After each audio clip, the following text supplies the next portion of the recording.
Left tackle, Chris Humphreys. At tight end, number 27, TJ Minor. Wide receivers, number 3, Ladarius Patterson. Number 12, Ladarius Wardlaw. And number 15, Woodrow Prince. Fan all his life. He's coming to Mississippi for the weekend. Tonight, number 23, Southern hospitality. Tailback, number 22, Arius Williams. And still cheer for the Yankees. And fullback, number 43, Bradley Ewing. And quarterback, number 28, Tiz Lane. Cake pies and for the Green Wave on defense, at defensive end, number 56, say hello to my Ed little sweet Brown. friend Yasmin Doss, Larry Henderson, Clay Townsend, out on the Put Road, with all the At nose Jeffersons. guard, number 57, Antonio Dent. Brother. Defensive tackle, number Say hello 44, to Asheville, Freddie Tennessee, Reed. the Big Bear. And defensive end, number 26, Trey Bennett. We tape them and send them to the bill. Number 20, Mario Verdes. And number 32, Eddie Estrella. Sorry I missed that party last week, but cornerback, you blame it on number the mail 17, people. Rashad Jones. They At didn't get the 21, invite. Jonathan Patterson. Anyway, The strong safety, happy number 10, anniversary Anthony to you. Johnson. And All free the people up safety, in the number wellness 34, center that I Nelson work out with. McIntyre. All And of on us special team, work out all day and number then 6, we'll take Terrence a chip. Ford. Still we And kicking and keep punting, the power number 14, working out. Eric That's what it Lemus. takes. Great And staff. head coach of the Green Wave is Chris Always Chambliss. pleasant, very nice to everybody, and certainly just a great place to go. Also, anyone out there working in a factory tonight, get up next to the radio. If the boss gets mad at you, just tell him I called his name out. That'll make him feel good. That is, if he don't fire you. Well, here come the greenies. They're in their solid green with their white trim. They're bringing a bunch of youngsters out tonight for the go out here for the flip of the coin. They come around across the way in their black and white uniforms and a little green trim with that. So it'll be the green and white and the black and white. Big battle here at McAllister Field. First district game of the year, and certainly looking forward to it. I want to give a shout out to my wife, Betty. Betty, I love you very much, and I'm gonna do my best country western impersonation. Hello, darling. It's been a long time. How you doing, sweetie? Of course, my grandchildren, Briggs, Molly, Neely Claire, little Ruthie, Briggsy, Harper.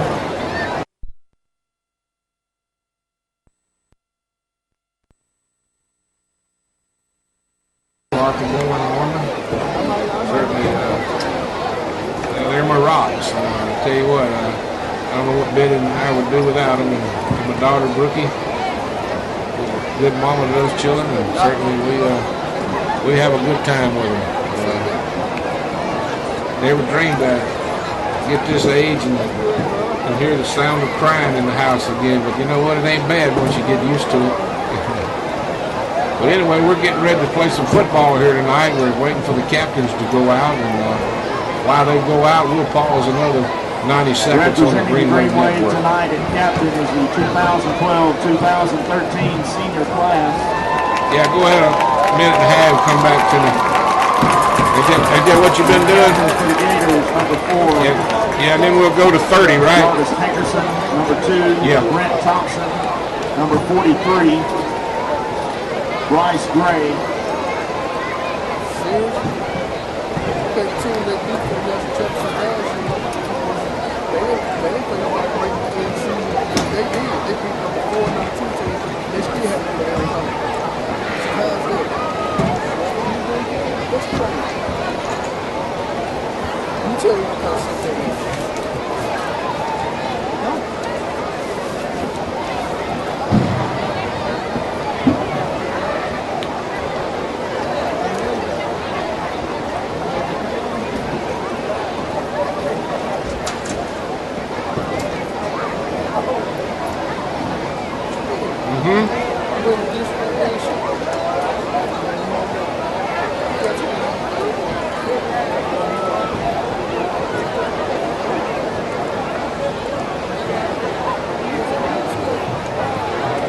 Cormorant has won the toss and elected to defer to the second half.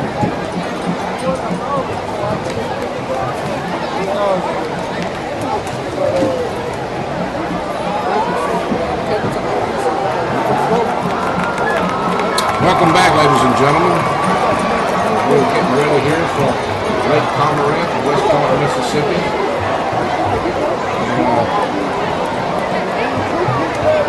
Should be ladies and gentlemen, I tell you what, Lake Cormorant is one of the smallest little football players I've ever seen. His name is Aaron Bunch. He's a senior.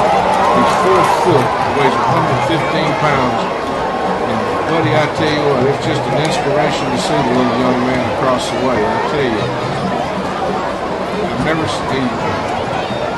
I won't say he's a midget without talking to personnel, but you can tell he's a special child in everybody's heart and way. And just to see him across the way and see him down there, it just, I mean, it just says a lot for what life is all about. Oh my goodness, it just puts tears in my eyes to look over and see that little child. That was so precious. Wow. Aaron Birch. They list him as a defensive tackle. He's a senior. He's 4 foot, weighs 115 pounds. And it is just truly amazing.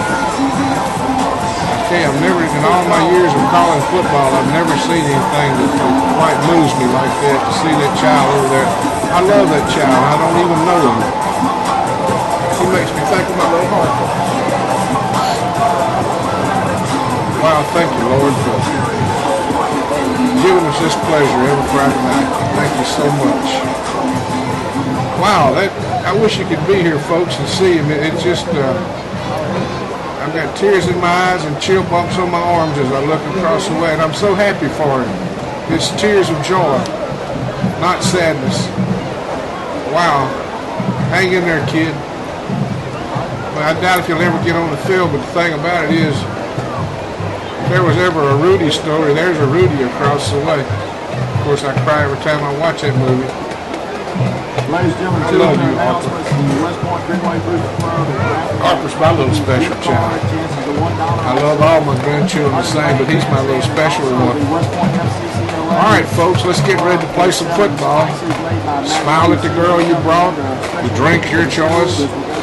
Drive safely. Here we go. We're getting ready to play Greenway football here in West Point, Mississippi. It's number 86. Andy Hernandez will kick it off with the Lake Cormorant Gators, and he'll come forward. He'll take 3 steps. He's a sidewinder, I'm sure. That he is. He'll kick it over in the direction of Howard over around the 15, cuts it up inside, still on his feet, fighting to get outside. Runs it out to about the 40-yard line for number 23 for the Lake Cormorant. Drives him down. That's Damon Motley, and that's where the Greenway will be in business. Howard made a nice return on that kickoff. Greenway will bring their offensive unit. Pierre took it back around the 15 and got it all the way out to about the 39. It'll be 1st and 10 for the Greenway right there. So the Greenway will bring their offensive unit out onto the field. Cormorant will get dressed up in their defense. Lamarcus Sanders, their fine outside linebacker. They'll have a 5-man front. They've scouted West Point. Lane up under center. Lane barks out his signals, gives it inside to Williams, breaks it into secondary, runs over a guy at the 50. It'll be 1st and 10 at the Cormorant 48. As they were just dragging people with him. Mario Gills made the tackle. Understandable. Lake Cormorant, Greenway, Water Lake, Gills, Fish have it. Okay, I won't go any further with that one. Just a little fun. 1st and 10 for the Big Green. Ball resting just inside the 49. Lake Cormorant kicked off to the Green Wave, and Aries Williams took the first carry for about 15 yards. It'll be 1st and 10. As they'll get in the shotgun formation with Lane at that. He'll give it around the left side. Lane will keep it up the middle. Still got it. Fighting down close to the Cormorant 40-yard line. Cormorant with a host of Gators around him, snapping at him. First youngster off the pile is Benny McCall. Captain Benny, they call him. Right now, the Greenway looks like they're a little bit stronger than Cormorant. Cormorant will try to dig in here as West Point will go with a 2nd and 3 as Lane picked up 7. West Point's ran the ball twice for 22 yards. They'll get Prince and Patterson out wide to the right. They'll split one, put one in the slot. Starks the up back. Williams the deep back behind Lane. Lane wants to roll to the right. He wants to throw it out here incomplete. Tried to hit Patterson, but passing game sometimes is not our strong suit. But you have to throw a little bit to keep a defense honest. 3rd down and 3, a possession down. They'll bring Ewing in the ball game. He'll come in for extra blocker. He was starting at tackle, but messed his ankle up. Now they moved him to a blocking fullback, and they're putting number 43 on him. He looks like a fullback. 3rd down and short as Lane looks him over. He'll bark out his signals. He'll give it inside to Williams. He's in the secondary, still on his feet, fighting down to about the 25-yard line. And looks like Aries is getting his number called early tonight, and he's answering the phone. 1st and 10 at the 25. Green on the drive. They took the opening kickoff, and this is the first game of district play. And certainly Lake Cormorant is not Knoxby, that's for sure, but certainly taking nothing from Lake Cormorant. But right now the Green Wave are knocking them backwards. The offensive line doing a great job here in Forsyth, Hampton, Donald, Morton, Ewins, and Minor. They'll give it to Williams inside. This time Cormorant was waiting on him. They stacked him up pretty hard right there. Sebby Nilsson, 5'11", 195-pound senior, stood him up right at the line of scrimmage, and he fell for about 1.5 yards. We'll call it 2nd down and a short 9, long 8. We're just underway here at McAllister Field on homecoming night. 2nd down and 9. Lake Cormorant probably got the smallest crowd I've seen here in many, many years. Our homecoming court was larger than their crowd. Lane will roll to the right on a keeper. He wants to throw it out, dumps it off to Ewing, and they'll knock Ewing down at about the 22-yard line, but he held on to the football, and that's got to be a thrill for Bradley to start off playing left tackle this year on the line and move to fullback, and might be one of the leading receivers as he caught his first pass. Didn't go that far, but still he's in there. He's on the stat sheet. 3rd down and about 7, picked up about 2 on the play. Possession down. They'll break towards side out over the ball. They'll stay on an I formation. Lane gets them up to the line of scrimmage, and we got whistles and timeout Lake Cormorant. So we'll pause on the Green Wave Network. No score here in the first quarter at Green Wave Field. Right.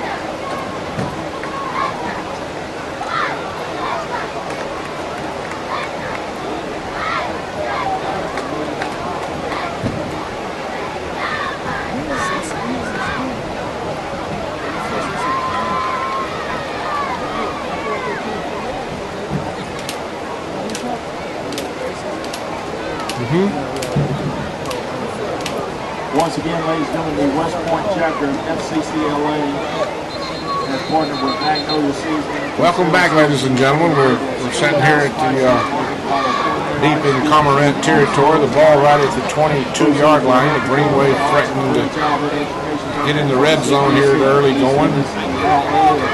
Cormorant trying to dig in here on a 3rd and 7. They've stiffened a little bit. It seems like West Point can go from 30 to 30, and that's when they're having trouble finishing the deal.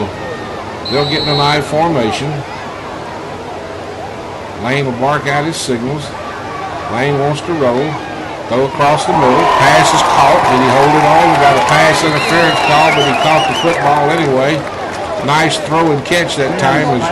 Looks like Prince brought the ball in, and looks like it'll be down around the 13. Should be enough for 1st down. Only one that might get hurt on this if they take the stat away from Prince and go back and take the penalty. Pass interference, but it could be a spot foul, so they're going to come over and ask Coach Chambers what he wants to do. Let's see, it'll be 7 and 8, which will move it down to the 8, where it's at the 13, and I think you get 5 more yards if you take the penalty. I believe that's the situation, or is he going to just take the catch? Now they're going to do just as I thought they would. They're going to move it up 3 yards difference. So they'll move it to about the 10. It'll be 1st and probably, I don't know if we can get a 1st down or not. It looks like the ball's right on the 10. They've moved the chain back, so I believe it's goal to go now. So 1st and might just be outside the 10. Lane fumbles it, picks it up, tries to get outside. They're going to run him down. The ball's on the floor. The ball's been fumbled. They're fighting for it. They're still scrapping for it. And I believe Cormorant came up with the football, if I'm not mistaken. Yes, they did. So the Green Wave have shot themselves in the foot in the red zone as Lane rolled to his right, tried to escape. And just in defense of Tez, Tez is such a herky-jerky type youngster. He just puts everything he's got into it, and sometimes he just lays that ball out there and they slap it sometimes away from him. Exactly what happened there. He just, old pigskin, that's why it's not round, it's oval, it's slick. So that's the case. So the Lake Cormorant will take off deep in their territory. They survived the bullet, but they're still in the shadow of their goal line. Thompson will get them up to the line of scrimmage. They'll spread us out, splits to both sides, slots to their side, and Thompson will go straight ahead on a quarterback sneak, and he'll pay the price. He might have got a yard or so, but Burgess was there underneath it and slammed him down to the ground for barely a yard gain. But right now, Cormorant will take anything just to get some punting room because they're deep in their territory. They just survived a turnover, got a turnover against the Green Wave. And Green Wave has really been snake bit in the red zone the last two ball games. They can move it from 30 to 30, but they can't finish the deal here lately. Thompson awaits the snap. He'll give it, keeps it himself, and they'll knock him down after a short gain. Ed Brown got him after a couple yards. Ed stayed at home. Gagnon hit the running back inside, and Brown took the quarterback, and it'll be 3rd down and 8 as they picked up a yard each time. They love to throw the football, but they're not taking any chances this deep in their territory, and you can't hardly blame them.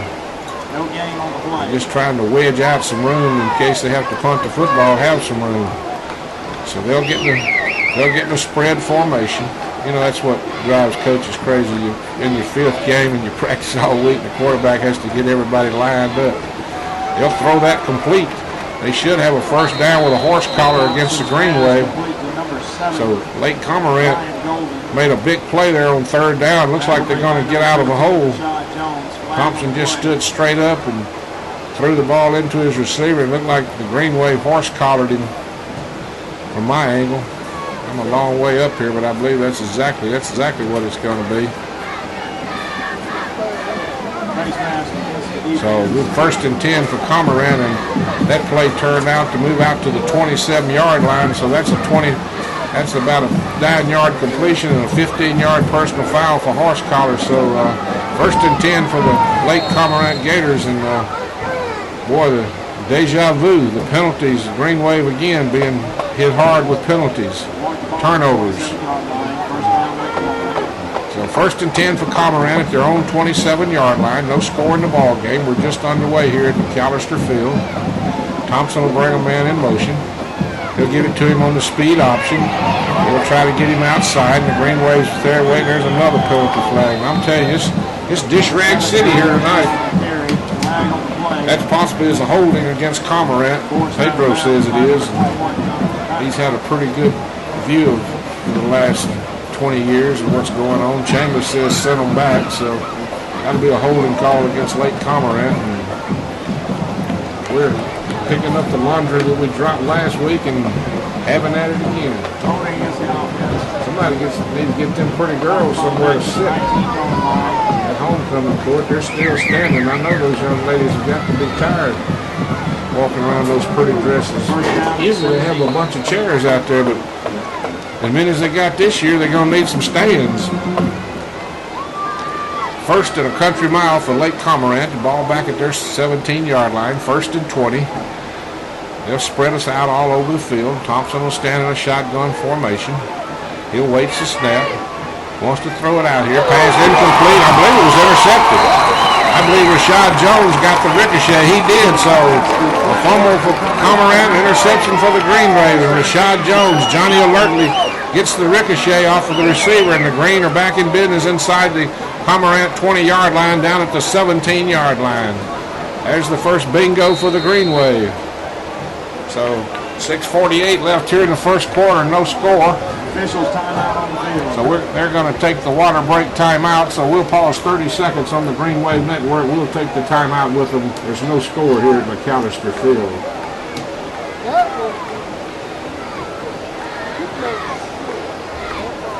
I got you, Jay, baby.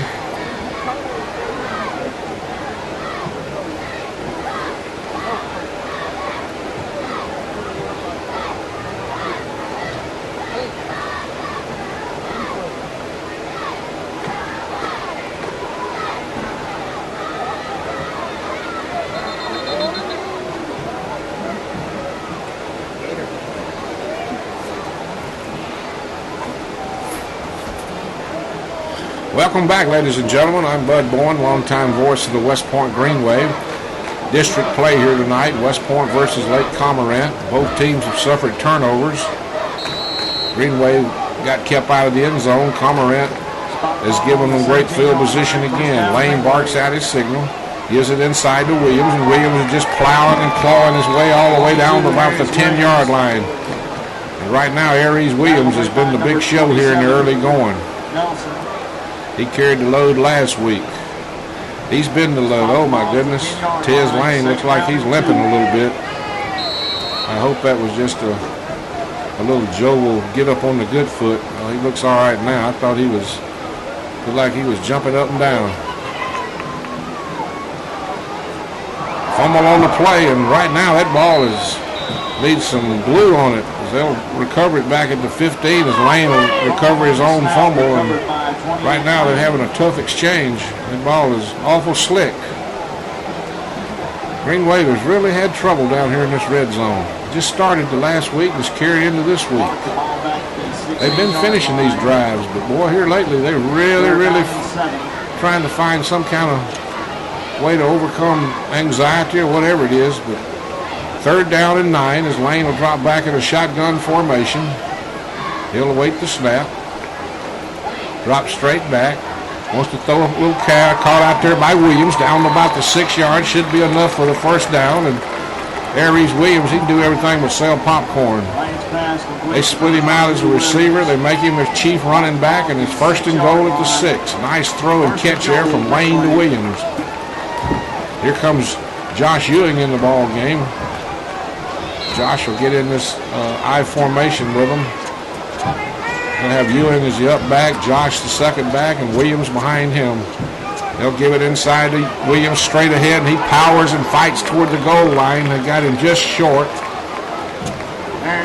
Got him about 2nd and goal at about the half-yard line. He wanted that one, but they're not going to give it to us. Deshaun Smith at 27. So it'll be 2nd and goal down around the half-a-yard line. Buzzard Fowler's got the chain gang across the way, and Pete's a statistician on this side. They'll give it inside to Williams, and rightfully so, and he'll take it in from a yard out, and the Green lead it 6-0. I couldn't think of a better person to give it to than Aries. He basically took it all the way down there and give the offensive line a lot of credit. And Green Wave had to overcome a fumble that time. They recovered the fumble, and they went in. He went inside over there behind Humphreys and Hampton.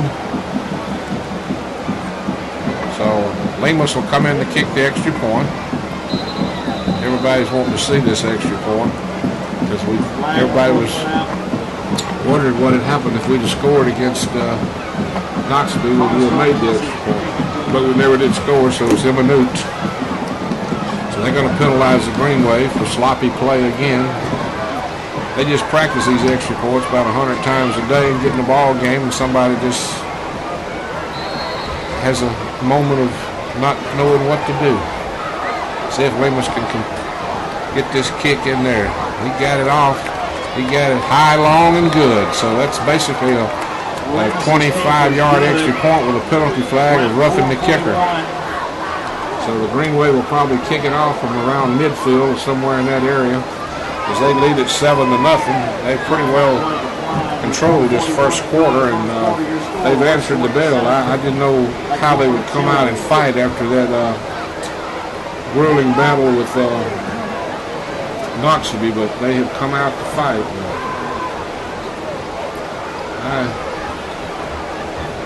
My heart goes out to these little, well, they're young teenagers, and I guess they can stand up, and they're probably flirting anyway with each other, so I'll just disregard worrying about them having a seat to sit in. I'm sure the little powder's smelling good, and the little boys are just got on their best cologne, so I'll just shut up and not worry about the homecoming court if they don't have anywhere to sit.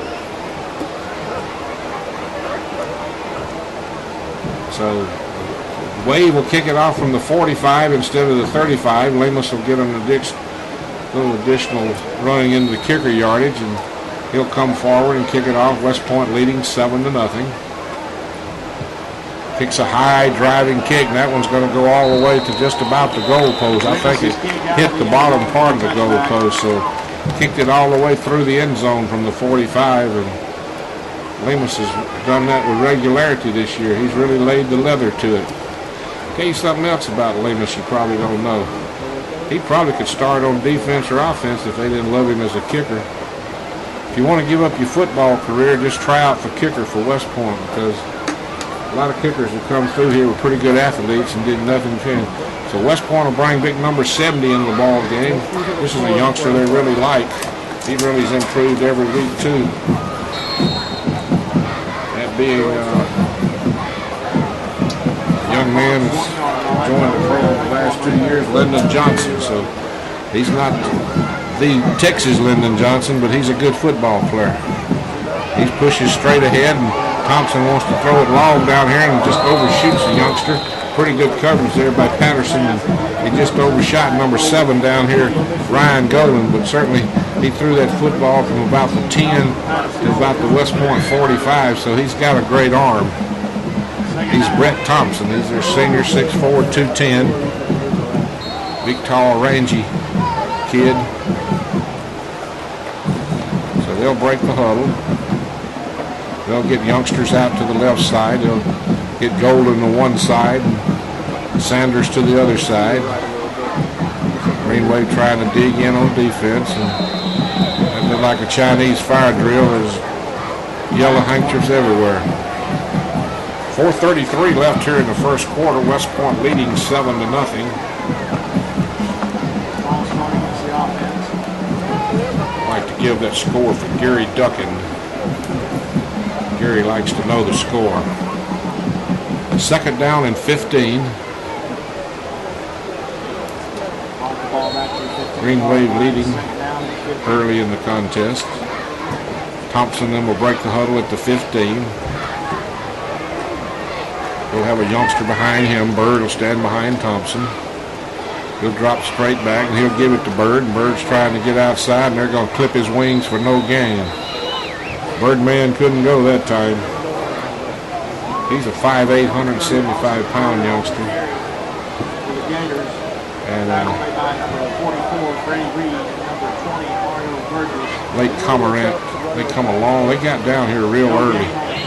It was like a getting out of school holiday for those kids. They had to come a long way down here. They probably got here at 4 o'clock, and it's a good 3-hour drive, and they probably stopped and ate somewhere, so they probably left Lake Cormorant around 10:30, 11 in the morning. It's been a long day for them, and right now the Green Wave is trying to make it a long night. Thompson's got time, throws it across the middle, complete, great catch by Golden. He goes down the sideline. They'll finally run him down at about the 45. Great pitch and catch.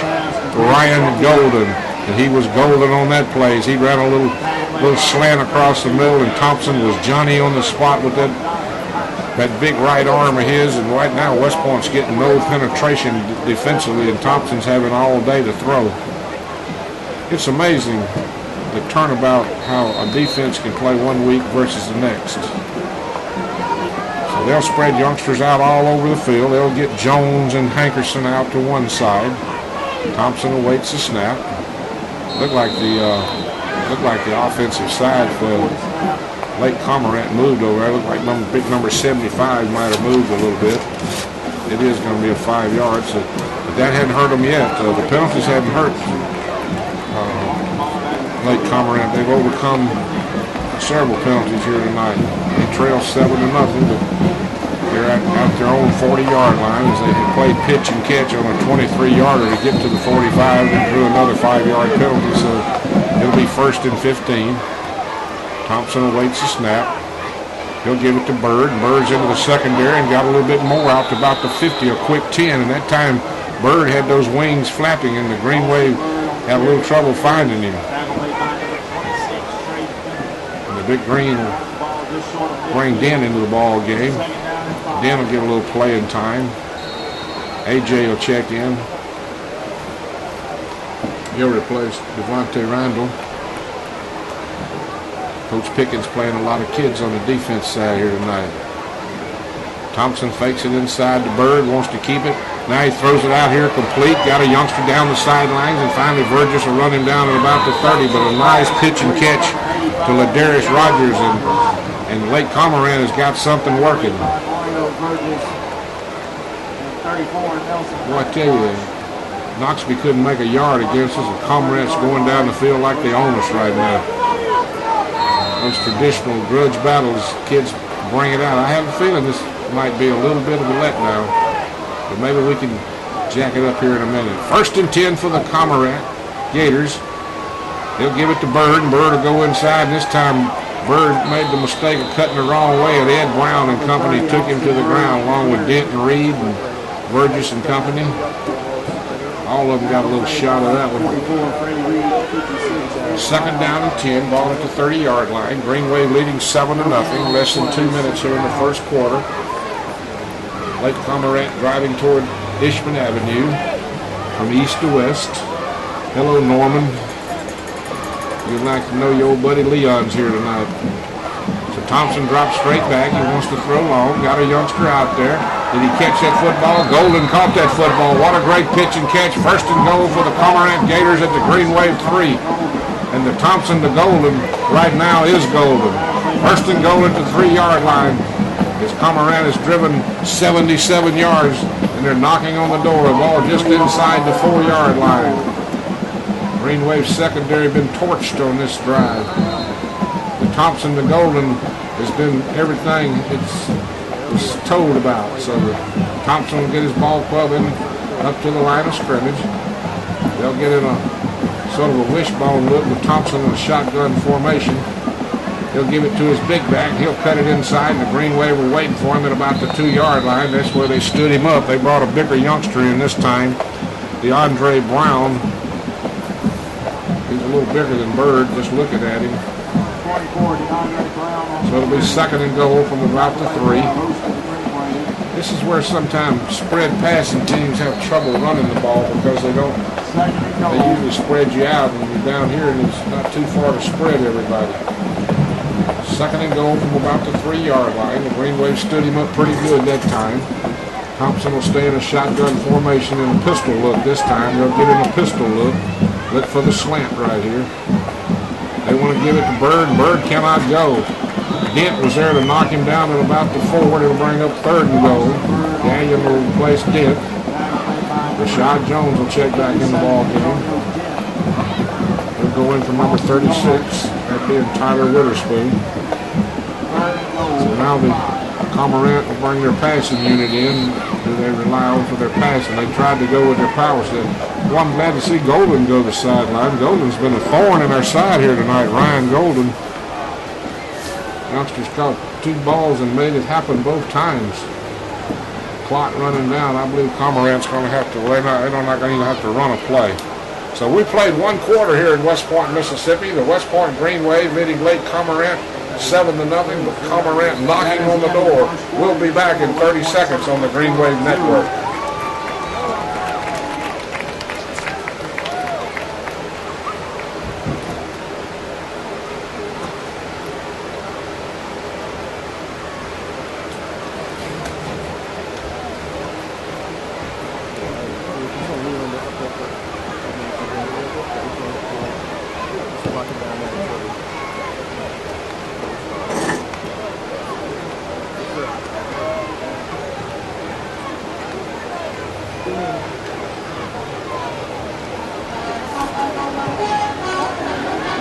Welcome back, ladies and gentlemen. We're in a goal line situation. West Point trying to hold Cormorant out of the end zone. Cormorant is driven from their 20 all the way to the Greenway 4-yard line. It was a 3rd and goal. The Greenway would knock them back 2 times, but they got a 3rd opportunity and a possible 4th opportunity as they've talked it over on the sidelines respectively, each defensive and offensive coordinator. Coach Pickens and his defensive staff. Isaiah Wilson, Ricky Melton, Matt Snow, and Coach Pickens. Of course, Chambers has always got his ear and nose in it. That's what a good head coach will do. He is a good one. Great coaching staff here at West Point, Mississippi. So we'll start the second quarter at the Greenway 4-yard line. Looks like Thompson's going to go up under center. They're going to get an offset eye. He wants to roll out. He wants to throw it out in the flat. Should have a youngster there, and he dropped it. I mean, he could have walked in for the touchdown. He just dropped it on the ground. That's going to bring up 4th and goal. It wasn't because someone was covering him. I know he has got to feel bad right now because, I mean, he's put it right in his hands. But Coach Nick Nestor, he says he's going to go for the field goal. He wants some points on the board. He's driven too far to leave from here and not have some points, so he'll bring Hernandez in to kick a 15-yard field goal. He'll spot it down at the 10, ball's down, kicks in the air, and it looks letter high and perfect to me. We got a 7-3 ball game. A little pushing and shoving down there, but it's understandable. Usually it's defensive backs and receivers, but this time I think it was some of the bigger boys exchanging words. So Lake Cormorant's on the board here as we start the second quarter. West Point 7, Cormorant 3. I want to thank Debbie Henshaw for offering me some of that chocolate cake, but I just not in the mood for it tonight, but I really thank you for the gesture. Your kindness is appreciated. West Point will get their offensive unit back out there.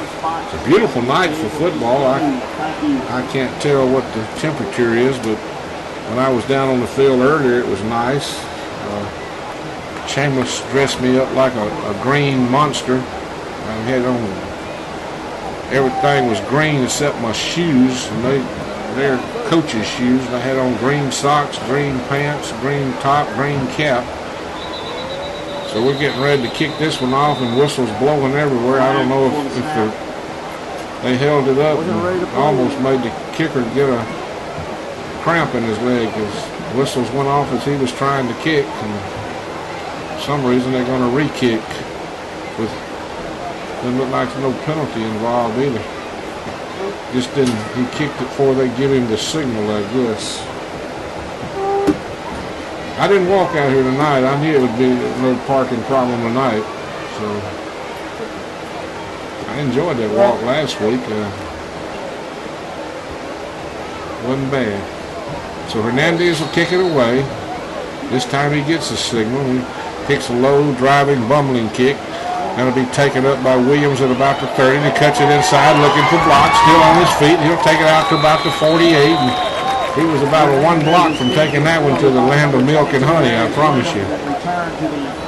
Kid caught him at the backside, but he was fitting to change gears when that kid dived and hit his ankle. So 1st and 10 for the Green at their own 48-yard line. They've moved the football pretty well every time they've had it. They'll get their offensive unit out there. They'll get Forsythe, Hampton, Donald, Morton, and Humphreys and Minor up front. They'll get in a shotgun formation. Tez Lane at the helm. Lane wants to run it around the right side. They're going to stand him up right there after about 2 yards of a pretty good defensive effort there. Lake Cormorant. Lake Cormorant's beginning to feel herself out a little better on defense. Except when we give it to Williams inside, they've had trouble stopping him. Lake Cormorant's small on defense. They're small and quick. So my assumption is go straight at them. Ain't that right, Doc? So the Green Wave will get up. They'll split to the left side and shift into a shotgun formation. Lane will stay at shotgun. Wants to throw it out here to Williams. Williams has got it complete to about the Cormorant 47. Good reaction there by late Cormorant. We tried to run a little bubble screen and they would have no part of it. Number 8, Marcus Sanders, stayed at home and knocked Williams down after about a gain of 3. It'll be 3rd down and 5. You almost think that West Point can do what they want to on offense, but by their play calling, but because every time they ran Williams inside, he's just picked up great yardage. So this time there's a fumble on the play, and Cormorant's got the football. Lane, and I don't know if it's the exchange or what, but they're really having trouble holding on to. That's the 3rd fumble tonight, and we've only played less than 14 minutes, and Tez is having a lot of trouble holding the football. 1st and 10 for late Cormorant at the Greenway 44-yard line. I don't know if it was an exchange from center or they bumped Tez or what, but late Cormorant we were lucky they did. The first guy that picked that ball up almost could have took it to the house, but he dropped it, and then Cormorant got another youngster on top of it, and I think they're going to work on the exchange. Right now they're having trouble with the exchange is what it is. So Thompson gets his ball club up. Cormorant knocking on the Greenway door again as they'll bring a youngster in motion back to the right side. Thompson drops straight back. He wants to throw long. He's got Golden out there. Pass is going to be broken up this time. Good play there by Patterson. As Patterson cut in front of everybody and knocked that one down. Thompson underthrew that one. He had Golden out there, but he underthrew the football, and by the time the ball got there, the defense had time. It was good coverage, really. Golden did have the go-ahead move, but the defense reacted real well and slapped the ball to the ground. 2nd down and 10 from the Greenway 44-yard line. The Greenway have fumbled it 3 times tonight, lost it twice. Thompson barks out his signals. Got receivers everywhere.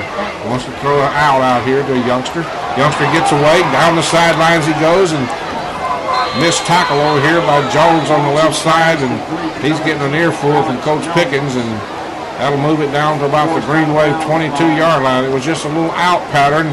The receiver caught it, number 10, Alex Jones, covered by Rashad Jones, and one of the Jones boys got the better end of the other one that time. Rashad's usually tough on that, but mistakes happen. So Thompson gets his ball club up to the line of scrimmage. 1st and 10 at the Greenway 22-yard line. He'll give it to Bird. Bird's trying to get outside. Picks up a little yardage. Corey's knocked down there by, looks like getting up on the bottom of that pile. It was Burgess is one youngster, and also Eddie and Freddie Reed. So 2 inside linebackers and nose tackle held him to about a 3-yard gain. Big number 17, Brandon Anderson, will bring the play in from the sidelines. They'll get 2 youngsters out to the left and 1 to the right. They'll get Anderson at tight end. You better watch that tight end right there. They brought him in for something. Thompson barks out his signals. Wants to throw the slant again. This time it's broken up with a pass interference call. Patterson Golden sort of shielded him off like you would in basketball and got the call, and Face and company are up mad. This bunch below me to my right, they play hard.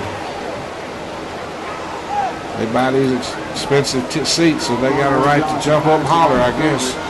1st and 10 for Cormorant by virtue of the penalty pass interference against Patterson over there, and that'll move the ball down to about the 8-yard line. So Cormorant deep in Greenway territory again. The Gators are knocking on the door.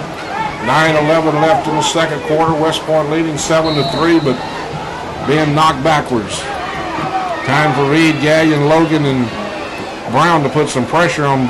We just can't get to him. Thompson's in that deep shotgun formation. We haven't gotten there. He throws quick with that 3-step drop. He wants to throw it high and long and incomplete. Almost threw that one way out of the end zone. He'll bring up 2nd down and goal. They get him about 6, 7, 8 yards behind the line of scrimmage, and he likes to throw quick, so it's hard for us to get really a rush on him. But we got to keep trying. They got to call it about the 9-yard line. 2nd and goal from about the 9. So he'll get Jones out to one side, and he'll bring Golden and company over to the other side. Golden's been his favorite target all night.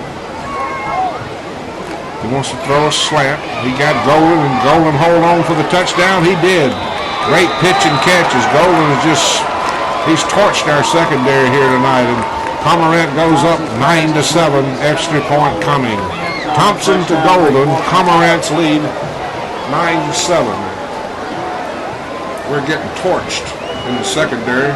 We got getting any pass rush on him because he's got that deep drop and that little quick three-step throw. And I mean, you can tell they have really rehearsed and practiced that. Ball's down, kicks in the air, right down Broadway. We got a 10-7 ball game. Lake Cormorant on top of the West Point Green Wave. And Coach Chambers is going to have to talk to his unit now because West Point's had golden opportunities to really put this one away early for as the lead, and now they find themselves trailing 10-7 with 8:57 left in the second quarter. When you first saw the two ball clubs square off in the first quarter, you'd thought West Point was going to have an easy roll of it tonight. But the Gators of Cormorant have come fighting back. They've always been good offensively. Look, we've helped them out offensively ourselves. We've dropped the football. We've fumbled it at least 3 times tonight and lost it twice. Once at their 1-yard line and once at our own 40.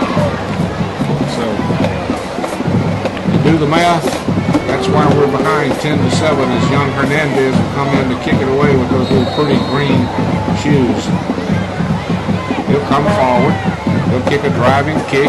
That'll be picked up by a youngster coming straight up the middle. That's Patterson looking for somewhere to go, still on his feet and back out to about the 44-yard line. We've had some great kickoff returns, and we've had great field position, and we've moved the football with pretty good ability. But when we get down in the red zone, we have shot ourselves in the foot. We finished the deal one time, but one time we didn't. 1st and 10 for the Big Green at their own 44-yard line, getting all they want from Lake Cormorant and more. They'll bring their offensive unit back into the ball game. Same offensive line. Ewing's will be replaced by Starks. Looks like the Green Wave is going to get back in an I formation and probably give it to Big Man. They'll give it to Starks, and Starks will bounce it up in there. And as a matter of fact, Lane faked it to Starks, and Starks took the defensive blows, and Lane followed him on up in there for about 9 yards. So nice faking there by Tez Lane. Good job by the Tez man. We'll have timeout on the field. With the score, Lake Cormorant 10, West Point 7. We'll be back in 30. Thanks, JB. Ladies and gentlemen, this is a reminder the Green Wave Pizza Club is selling raffle tickets. Got a chance on the Applebee's gift card. Tickets are $1 on sale. Pizza Club moves underneath the main grandstand. Also, the West Point FCCLA chapter is selling spices tonight. These proceeds from this sale will go to benefit the culinary arts and early childhood development programs at the CTC.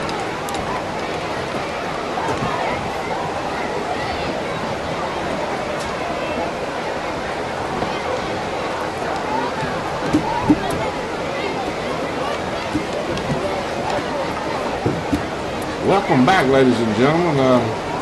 While we were gone, I don't know, West Point gained a yard without touching the football, so I guess Tez had the first down anyway, so I guess they called it second down when we went to the timeout, and during the timeout they measured it, I guess, and moved the chain. I got an explanation last week of what happened why they stopped the clock on that 10.2 seconds when West Point was driving. The referees had to figure out what was going on. When Lane went down, Lane sort of rolled over and ran on into the end zone and thought he had scored, and the refs had to talk that over. Because I knew we would have had to spike the football to stop the clock, and we didn't. So I didn't want to give you false information without knowing. So I got an explanation tonight from the coaching staff. That was Chris Calicut who went down. He's a big youngster. I hope he's okay across the way. The the trainers are taking him off, and they took him off under their guidance. So hope the young man's okay. He got hurt on that last play. 1st and 10 for the Green. Ball just outside the Cormorant 45-yard line. Cormorant leading 10-7. Lane barks out his signals. He drops straight back. Wants to throw long. Hangs it out. Beautiful out there looking for Howard. Broken up by number 3. The Varney Gill. Boy, that's the nicest pass Lane's threw all year. I mean, he laid it out there. Howard had him beat by a step, but just a good defensive play by Gills. He swam over there and knocked it down. 2nd down and 10. Greenway throwing a lot here tonight. Something they didn't have time to do last week. The Knoxville bunch was tough defensively. Tez barks out his signals, gives it inside to his fullback. He'll get knocked down right away. They gave it to Starks, but number 27 clotheslined him. Sebby Nelson hit him after about a 2-yard gain. So it'll bring up 3rd down and 8. Play coming in from the sidelines. LeGarris Wardlaw will bring the play in. He'll split LeGarris out to the left side. He'll bring Patterson over to the right side. Tight end to the left side. High formation. Starks and Williams behind Lane. Lane wants to roll out, cuts it inside, looking for somewhere to go, cannot go. Good defensive effort by the Lake Cormorant Gators, and right now the Gators are feeling it, as they say in this business.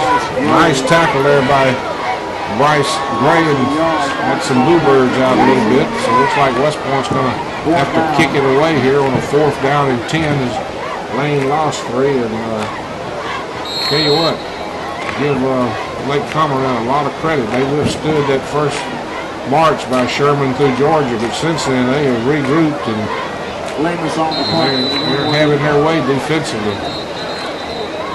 So we're going to have a timeout on the field. Timeout Lake Cormorant. We'll take 30 seconds on the Greenway Network. Greenway trailing 10-7. Got me, JB?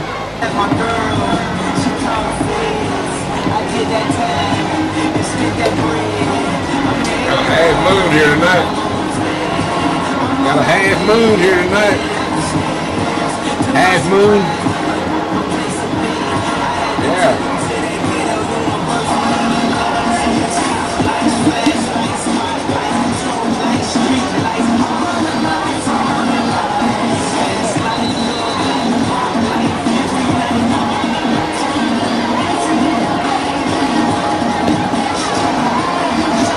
Welcome back, ladies and gentlemen. West Point lining up to punt the football away from the Cormorant 46-yard line.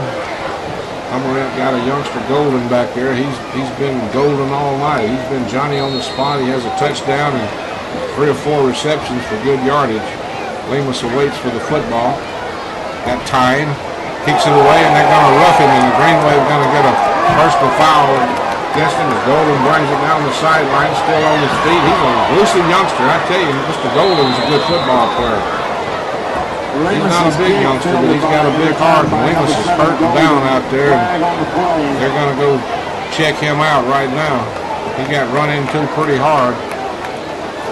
And West Point should, by virtue of that personal foul and roughing the kicker, should receive a 1st down. And boy, could they really use one. Right now, the concern is for Eric Lemus as he lays flat on his back as the trainers and Steve Cannon and Coach Chambers are out there to check him out.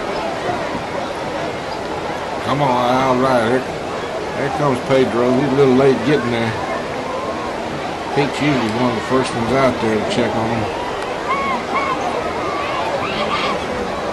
Pete's like me. He don't bend over as good as he used to.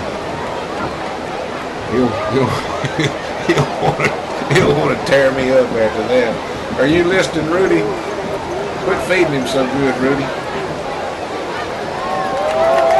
Hope you're doing all right, Rudy. I understand you got a little sickness. That's Pete's daddy.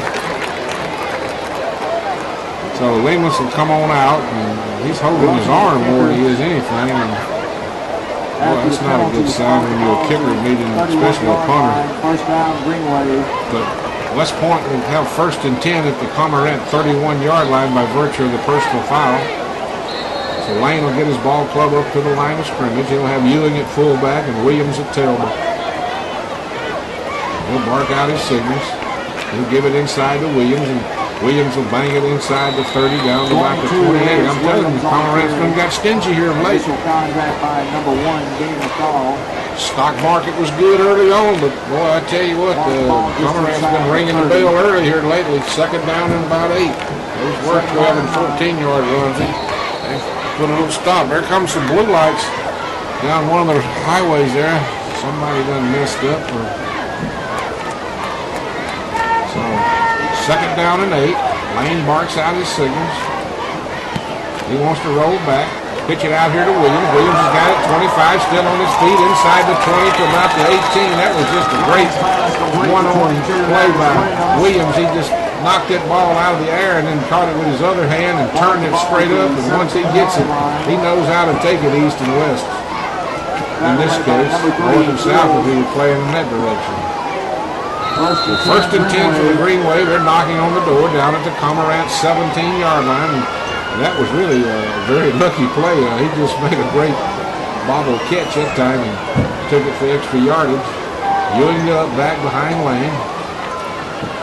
Gives it inside to Williams over behind Humphreys and Hampton. He takes it inside the 15 down to about the 13. He'll bring up second down and about 6. Williams on the carry. Homecoming night here in West Point, Mississippi. Down here in the Valley of the Green. 5:46 and counting here in the second quarter. I'm Bud Bourne, the longtime voice of the West Point Greenway. Greenway driving and knocking on the door. Cormorant trying to dig in and protect that 3-point cushion.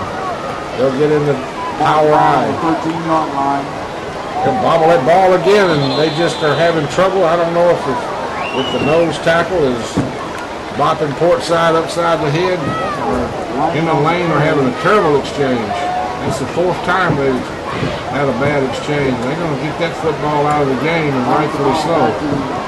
Third down and 8. Again, down here in the red zone. Just, I hate to sound repetitious, but I've got to tell you how it is from my vantage point, and we're just not executing inside the red zone. Lane barks out his signal. This time, they'll draw him offside, and that's what's happened. That nose tackle, number 68, is giving our center fits as far as popping him. He did it that time. Our young center held his water that time, and they jumped off sides, and they'll draw the 5-yard penalty, and it's going to help our cause a little bit. Third down and 3. I wish Oak Hill and Hebron a lot of luck tonight. Those youngsters are trying to keep their successful seasons going. Third and 3 for the Greenway. Power I formation. Ewing up back. Ewing behind him and Williams behind him. Double-headed monster of Ewing's in front of Williams. Lane takes it, pitches to Williams, needs a block, trying to get outside, powers his way, and they'll push him out of bounds at about the 10. He doesn't gain a yard, and it'll be 4th down. They'll bring Lemus in the ball game. And, I tell you, West Point has really got to go back to the drawing board and start making something happen in the red zone. They were moving the football well against Columbus and Starkville. The last 2 ball games against Knoxville and Cormorant, they can't get anything done inside their red zone. They'll set this one down at the 17-yard line. Be a 27-yard effort on the part of Lemus. Waits the snap. Ball's down. Kicks in the air. Looks good. It's right down Broadway. We got a 10-10 ball game as Eric Lemus. Don't say it, sports fans. I know you want to know why we didn't kick some against Knoxville.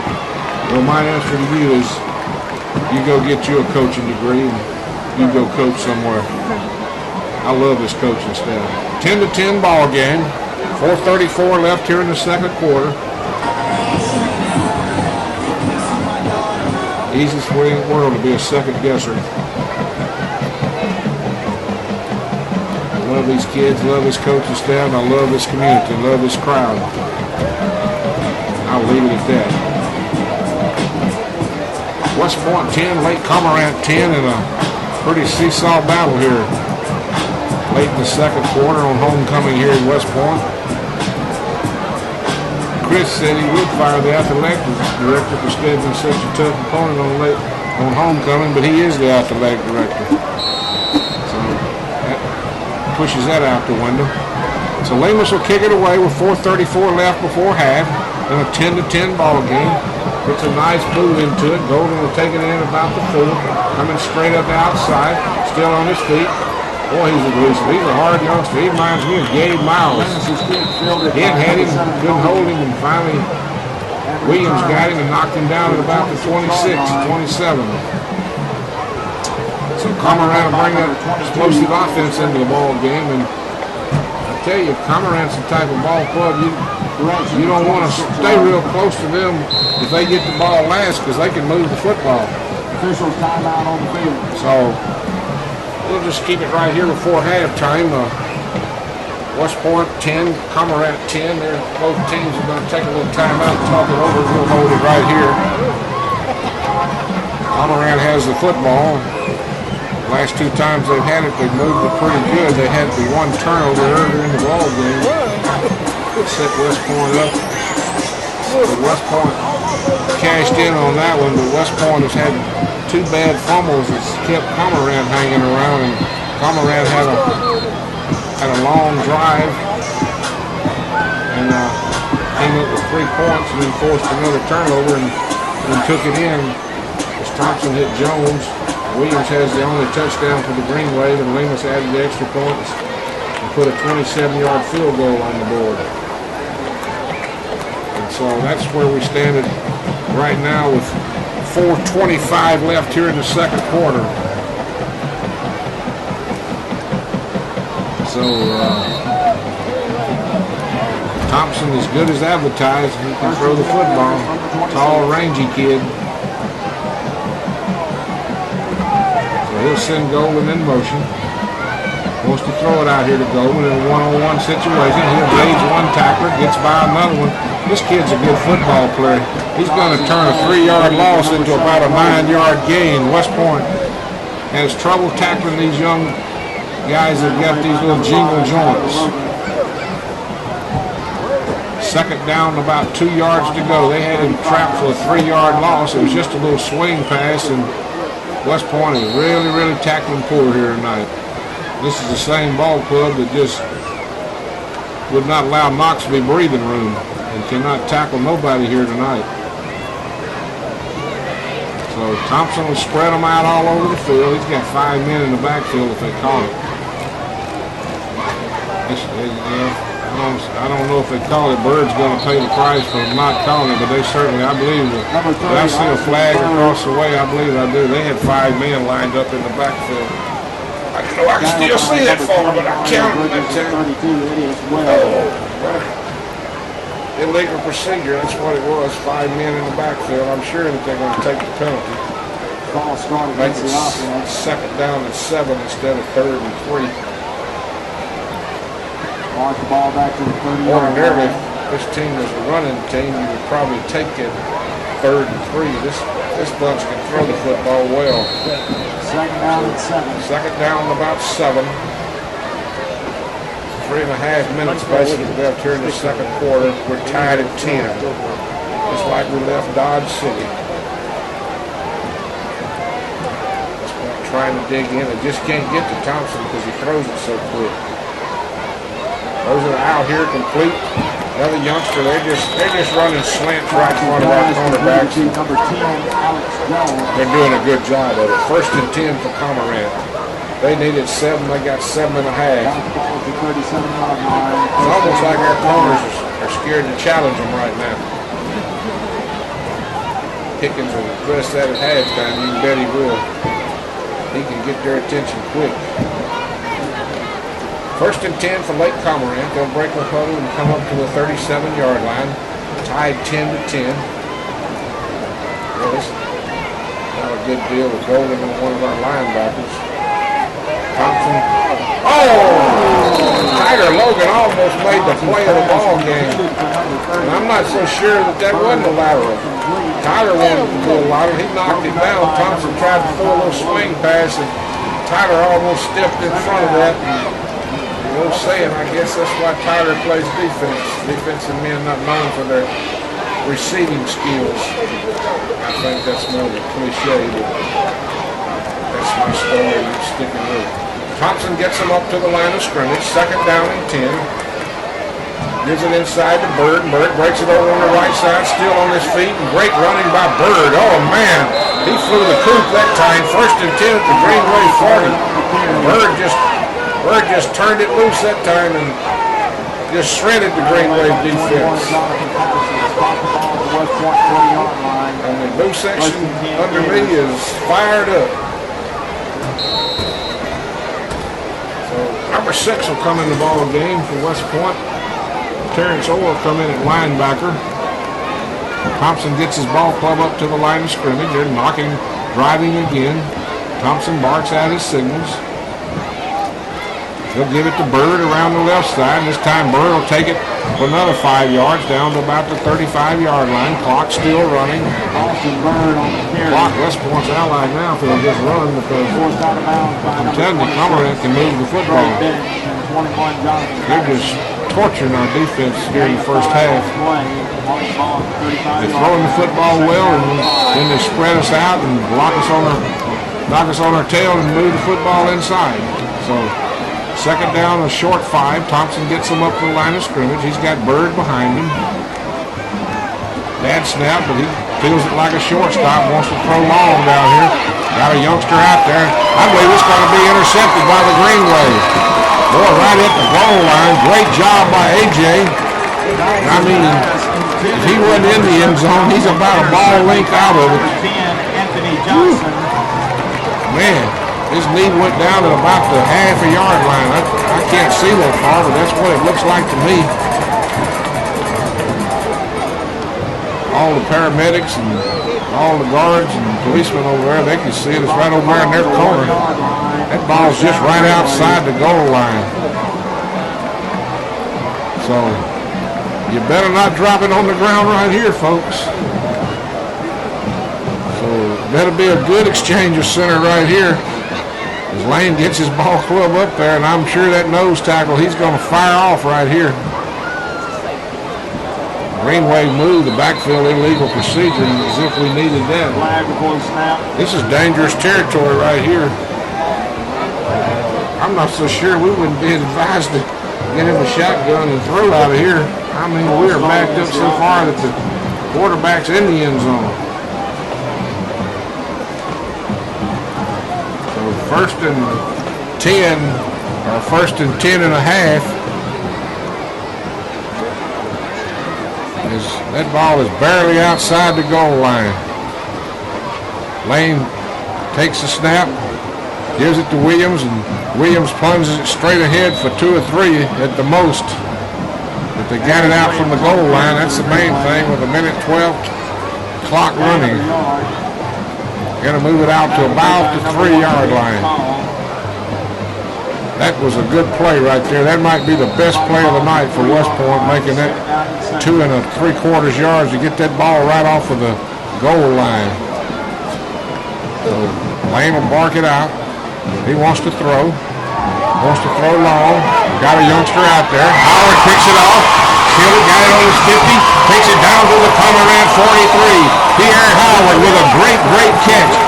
Lane hung it up. Howard ran and read it. The quarterback misread it. Howard caught it and scampered all the way to the Cormorant 43. And now the Greenway's got something going right here before half. That was a 47-55-yard pass. So the Greenway's going to call timeout, and we'll just hold it right here. We're tied at 10. Ball sitting at the Cormorant 43-yard line. That's probably West Point's. That's Lane's longest throw of the year as far as throwing it in the air. He threw that football from the end zone all the way to about the midfield, and Howard saw the football, and the cornerback did, and Howard grabbed it in, and would give the cornerback great credit. He in return found Howard. If Howard could have got by him, it would have been a 97-yard touchdown pass, but he reacted well and counterattacked and knocked Howard down at the 43-yard line, and that's where the Greenway have the football. 1st and 10, 40.8 ticks left, and who would have thunk it? Well, I asked them to throw it from there, but I played before, but maybe they didn't hear my vibes like you did at home. So Lane will get in the shotgun formation. He'll await the snap. He'll give it to Williams on the sweep around. Williams is down the sideline. They'll run him out of bounds down around, let's see, about the 33-yard line. He'll pick up a quick 9 or 10 yards right there. And Green Wave's got 34.9. That's a good play right there to the small side of the field, the short side of the field, because he can get out of bounds and stop the clock. And that's exactly what Williams did. And I can't believe they're going to bring the chains all the way across and measure this. But that's their job. They have to do it. And that guy that's umpiring there, he's had 1 or 2 more pork chops than the rest of them. So they'll bring the chain all the way across. This is where we pay the chain good money for these kind of plays. Got a new chain gang member. Got Sherman Berry helping Lynn Horton tonight. These guys work at the bank, they'll do anything to get in the game. Running the chain. That's the sound of the men working on the chain gang. That's the sound of the men working on the chain gang. All day long, they work so hard. Well, they're going to be a little bit short, so it'll be second down. No charge on that song, folks. I bet you 80% of you don't know who sang there. Why, it was Sam Cooke, baby. I know you can do Cosmo. Cosmo and Ms. Ramsey over there. I've been visiting with them all day long. Second down and short. Ball sitting at about the 33-yard line. Lane will get his ball club up right there. They'll reset the chains.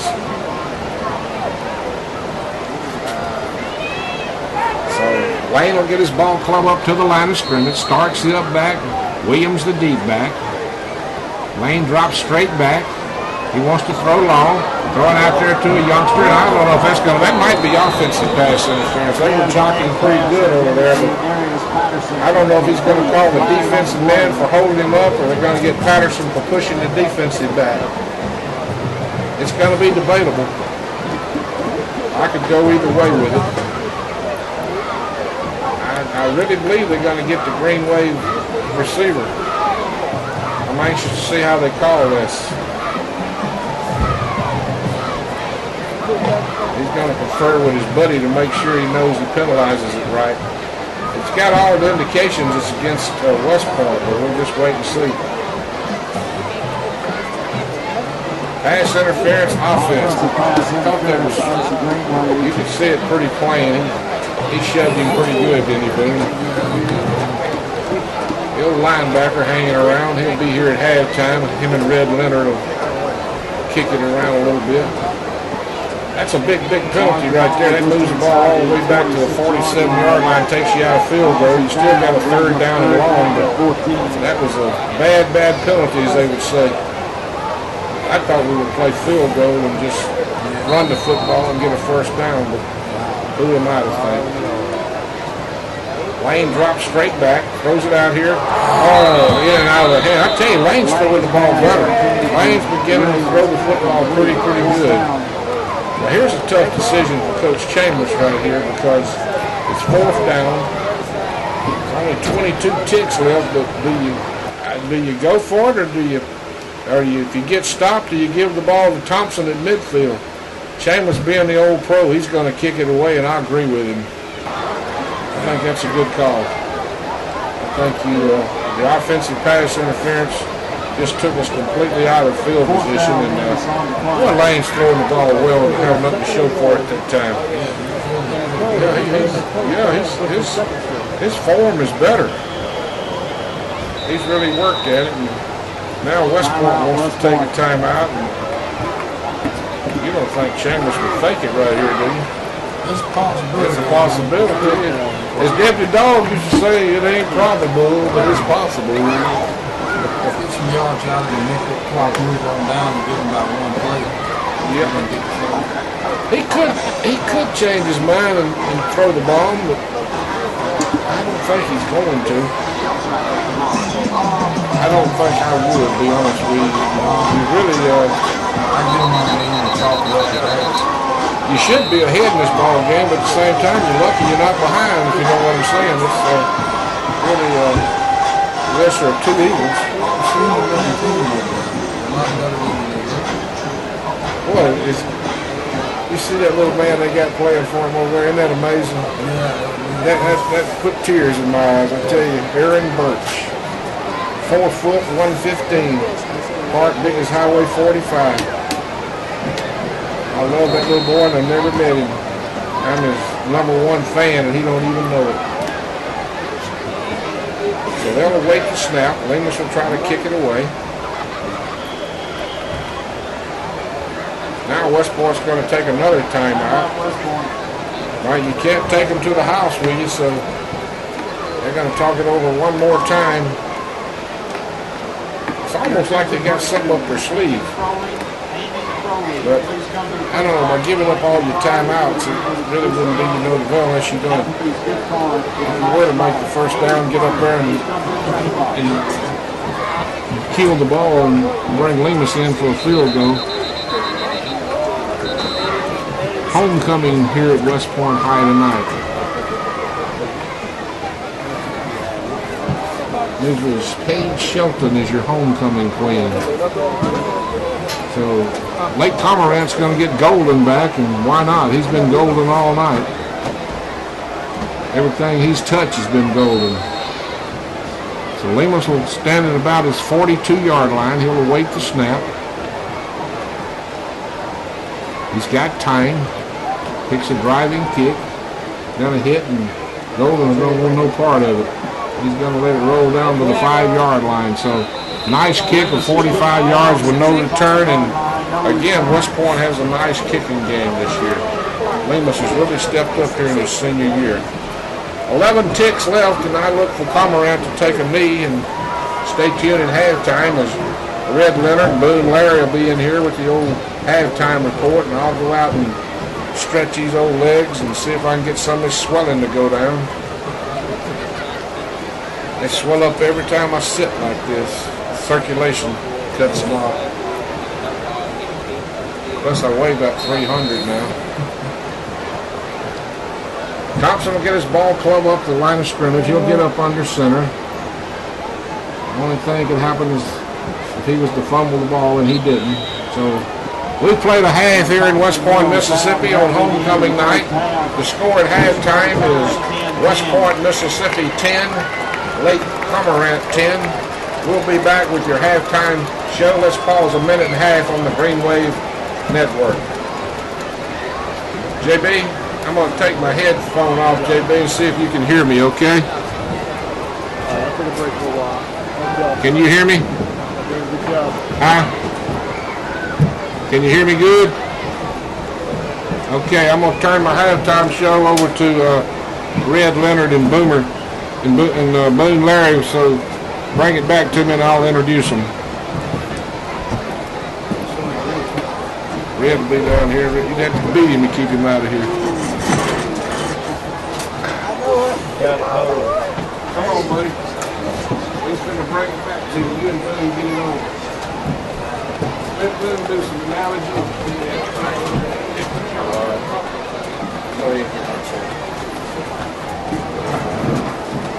JB, can you hear me?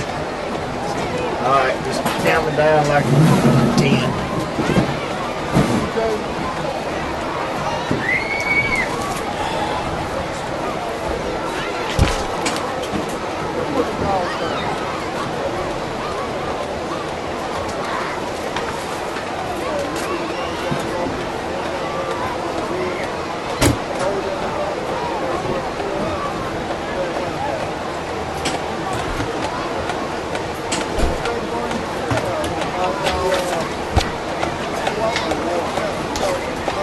When you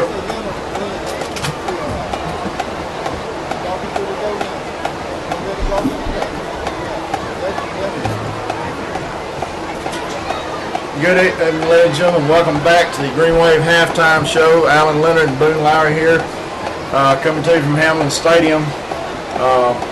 Very quickly, 10-10 ball game. Green Wave offensively just not being in too good of a rhythm so far tonight. And you could say at this point this game has really been the tale of two turnovers. One the Green Wave got back and one they didn't. At this time, I'm going to turn it over to Boone for a little bit more analysis on that.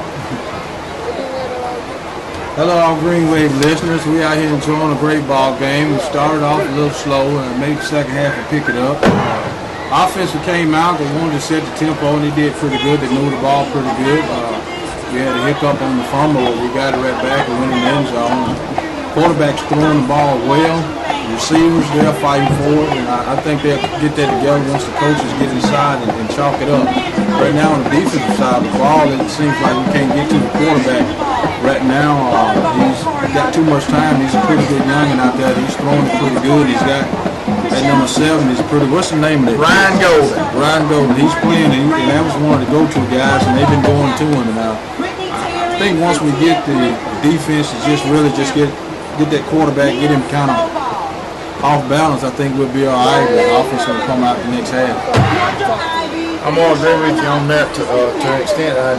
This school, for those people not familiar with Lake Cormorant, this is only their 5th year to field a varsity football team. They played independent the first 2 years of their existence. This school was a branch off of Horn Lake up there in DeSoto County. If you've never been there, Lake Cormorant, the best way I can describe it, go to Horn Lake and keep on driving west till you get to the Mississippi River and hang a left, and literally you can see the banks from the field. But a team that I guess the best way to say is a lot of people don't know a lot about them. They don't have a lot of a history.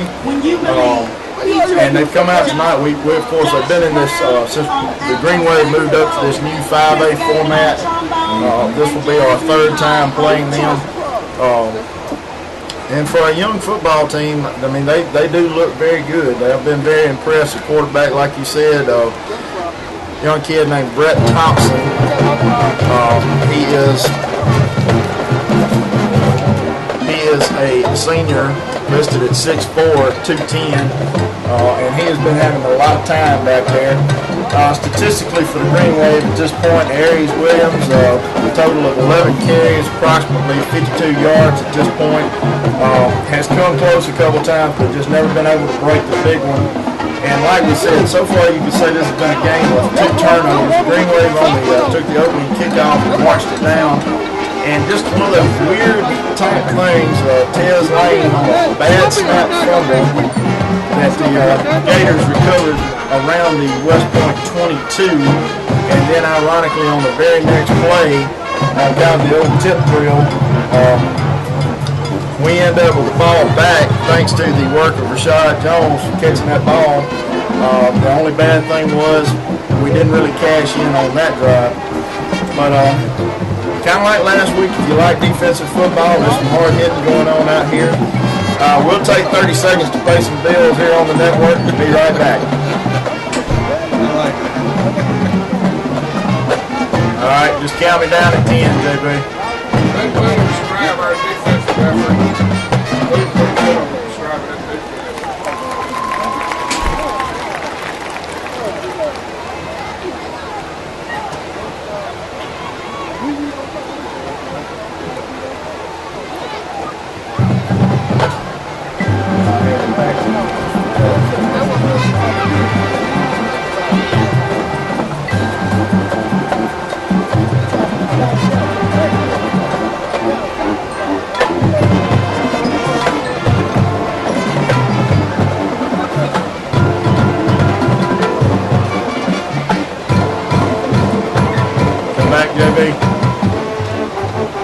And welcome back, ladies and gentlemen. And again, here's Boone Lowry for another breakdown on the West Point defense. All right, listeners, we're going to talk a little defense. Right now, what I'm seeing from the sideline view, we're missing a lot of tackles down there that we should have. I think the guys just need to mostly just settle down. Defensive ends look like they're playing in a little tight. I'm pretty sure the coach is going to widen them out. Right now, look like they're playing contained, and that's giving that quarterback time just to get that ball out of his hand. You know, when you're not sending those ends in right off the tackle right there. That quarterback knows that, and he's reading off of that. But when those ends are not rushing, he can sit back there all day, and I think they're going to chalk that up and send those in. The linebackers, I think they they settle down, they make some tackles, and they make some plays. They had some missed tackles right there up the middle of the long run. That number 30, he stumbled a little bit, about 20, 30 yards. Austin Bird, but he's a pretty good runner. And those guys look like you're going to have to wrap them up. You can't shoestring tackle, and we started off gang tackling right there the first quarter, and then second quarter, I think defense kind of just went back out kind of flat. As far as the cornerbacks, they covering pretty good. We're having a couple bumps out there, a couple hands in and out, but that's part of the game. It's called football. The ref could call it either way it goes. But that front seven, I said front four, but that front seven is going to be the key to this next half. But you got a good point. Just briefly looking over at kind of an estimate here. Mario Vergis and Eddie as well, our two linebackers, lead 6 tackles apiece right now, which means they're getting some penetration through that front line. And you've also got I want to point out one thing for their team, number 30, Austin Bird. He's not a very big running back, but he is quick, and when he lowers that shoulder, he is going to make about 2 yards a carry regardless, and you have to have 2 men to get him down. So once again, I agree with you. I think we just got to come back out here and settle down. We've seen what they can do, get some better pressure in the backfield. We want to take a moment to remind everybody tomorrow morning, 8 o'clock, the Chris Chambliss West Point football show with myself, Coach Chambliss, the humor of Bud Bowen, high school recap, West Point highlights, college predictions. Our sponsor list is growing and growing, and we thank everyone for that. Your help is the only way that we can keep this show going. Your help's also the way you can hear this game tonight. Once again, it's pretty much kind of like last week, good defensive football. We just can't seem to get it going. But ladies and gentlemen, we'll take a moment here on the network. We'll pause for 1 minute, pay some more bills, and we'll see you back here on the Green Wave Network. JB. Thanks, man. JD. Can you hear me?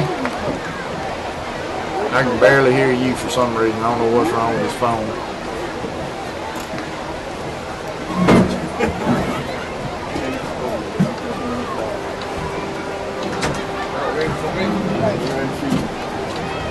Y'all broke? You need to take another moment. I mean, I don't know how long. Am I back on the air? Right here. I'll call it in a minute. Hello, JB. Okay, you gonna count me down? What have y'all said so far? Anything? Just talked about the defense and the stats and what they need to run and some of the run games that they got. Run play against Cormorant with number 30, and that's what they got. Defenses need to settle down. It's a good tackle linebacker at 6 tackles apiece. Welcome back, ladies and gentlemen. It's Diva Night here in West Point, Mississippi.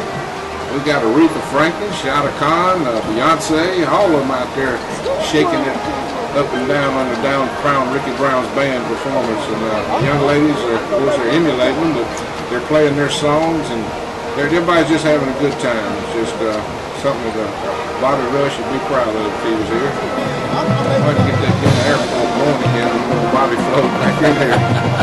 Bring in big bouncing women back with it. They attract a crowd. But right now we got a crowd on the scoreboard. It's 10-10, and Boone, this quarterback, he's 8 yards behind the line of scrimmage, and he takes that 3-step drop and gets rid of it quick. We can't blitz him because we can't get there in time, but I don't know how we're going to get to him. Well, I was looking at that on the sideline, and the only thing that, I was asked to have a suggestion, I would just widen the ends out a little bit and just send them, look like they doing more of contained on certain defensive schemes. Not knowing really what the coaches have in mind, but I think this next half they're gonna send those in, and that'll help the pressure on him. He's gonna need some pressure put on him to sit back there and throw the ball like he's throwing it. He's getting comfortable back there, and once you get him out the pocket, I think you'll start seeing some turnovers there at West Point side. If they don't get to him, he can throw it. He's as good as I've seen around here in this area in a long time. He's not picture perfect when he throws it, but he knows how to get rid of it quick, and he can lay it out there when he has to. And he's a tall, rangy kid. When you're 6'4", you can see the field, and you would think that we could put some pressure in his face, but he's taller than everybody we got. And I think they're a throwing football team, and you can tell they throw well. And right now, you know, they kind of hanging in there with West Point, and they run the ball pretty decent. They got some great receivers out there that's getting open. We're letting them to the inside a little bit, but West Point, I believe, is a second-half team right now. We're going to come out and we're going to set the tempo. Not taking nothing from Cormorant. They actually a good ball team, and they're playing some pretty good ball right now. And West Point, we're just trying to hang in there, and I think we'll turn it around here this next half. Another great performance by the West Point High School marching band. I told them before the ball game, it's the first time I've ever seen the homecoming court larger than the visitors' crowd. We had 37 girls and 37 boys out there. 75 people, and I guarantee you, it ain't 75 people across the way. Did you get a chance? I've already thanked Brother Richardson for those kind remarks. Have you had a chance to say your say here? I just like to really appreciate that the Reverend Richmond posted on it. That was real nice, and I tell you, that was considerate. And it takes people like him and other people that just, you know, just stand up and just be the man about it. And you got to forgive and go head on. And it's the building process. It's not a tearing down process. And that's what it's all about. And I really appreciate you and my family. Thank you. I truly thank him because he saw more than I was just a sportscaster. He saw a real person in me. And you've been with me a long time. And, you know, I don't judge a man by his color, his size, or what he did. I judge him by his heart. And I felt like you've always been there with me, and I'll always be there for you. That's how it is, and we're friends for life, and that's the way it should be. And like I say, you know, I really appreciate all the prayers and all the support that I still have. And you find out some things when you go through, and right now, you know, everything is looking up. And I just thank God for it. All right, let's go pay some bills, and let's pause for the calls. We're tied here at halftime, 10-10. I'm Bud Cornwall and Boone Larry, and we're just kicking it around. We'll be back in a few seconds here. What you doing this time, 30? Huh? Okay. They're not going to have any trouble getting out over there, them fans. They brought all the trouble. They ran over.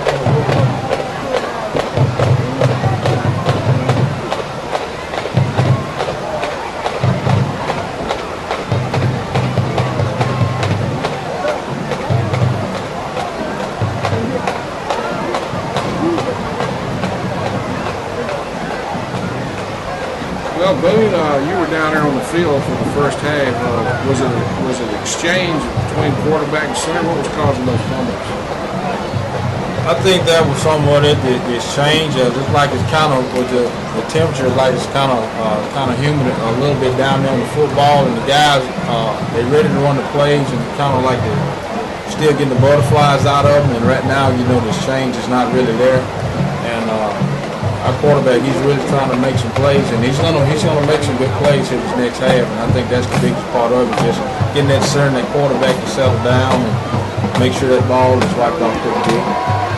You know, you really got to take your hat off to Des Lane. I mean, here's a kid that senior year been playing tailback and receiver and defensive back and doing everything, and the senior year they ask you to play quarterback. That's wow. That says a lot in itself.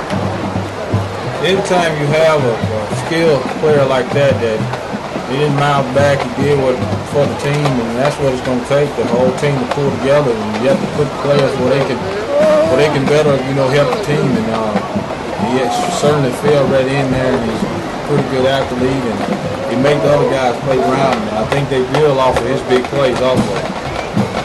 The year Moot went down for one game. Didn't Chris step in there and just play quarterback against Neshoba Central at Neshoba and just played it brilliant? You remember those days? Yeah. Those were the highlights. I tell you, we had about 3 or 4 deep, I believe, in every position, and the guys, they wanted it. You know, it wasn't a guy on the sideline that could step it up and just keep the ball rolling the same way. And that's what that Greenway football is about. If you've been with Greenway football for the past 3 years, I think this would be. If we make it this year, I think we will. This will be number 8 or 9. This will be our 10th time. 10th time. We win it, it'll be 8. Yeah, so I'll tell you what, we head that way. We just got to keep it in lock and keep focused. I think we're going to be a pretty good ball team. And they're coming out now, and I think they done chalked it up. I think they're ready to play. You remember the first time you ever met me? You told me you wasn't going to get in that ambulance. You remember that? Yeah, I think that was a jinx. I didn't want to ride in the back of that ambulance, and I think that helped me out to make the second half of the season. Coach Bubba Davis put that gloop on my arm and told me to get out there. Yeah, for some reason Jack King and Robbie were doing the game that night. I had a truck driving. I believe I was on a truck driving job and couldn't get there in time to start it, so they did it. And I remember I was on the sideline when you got hurt, and I was right there by the ambulance. You told them quick you wasn't going to get in that ambulance. Well, all right, Boone, I appreciate you coming by, and God bless you, son. I hope you have a nice weekend. All right, you too. Hello, all Green Wave fans. Goodbye and take care. Listen to Mr. Bud. All right, let's pause 30 seconds on the Green Wave Network. Ladies and gentlemen, again, some other scores of interest from Find out what time we'll probably leave next week. Probably about 2. Every bit of that. Yep. Can you hear me there, JB? Okay, I'm back with my earphones now. Well, we got another half to go. Scores of interest in the third quarter, Starkville 35, Lanier 0, and at halftime, Columbus 72-0.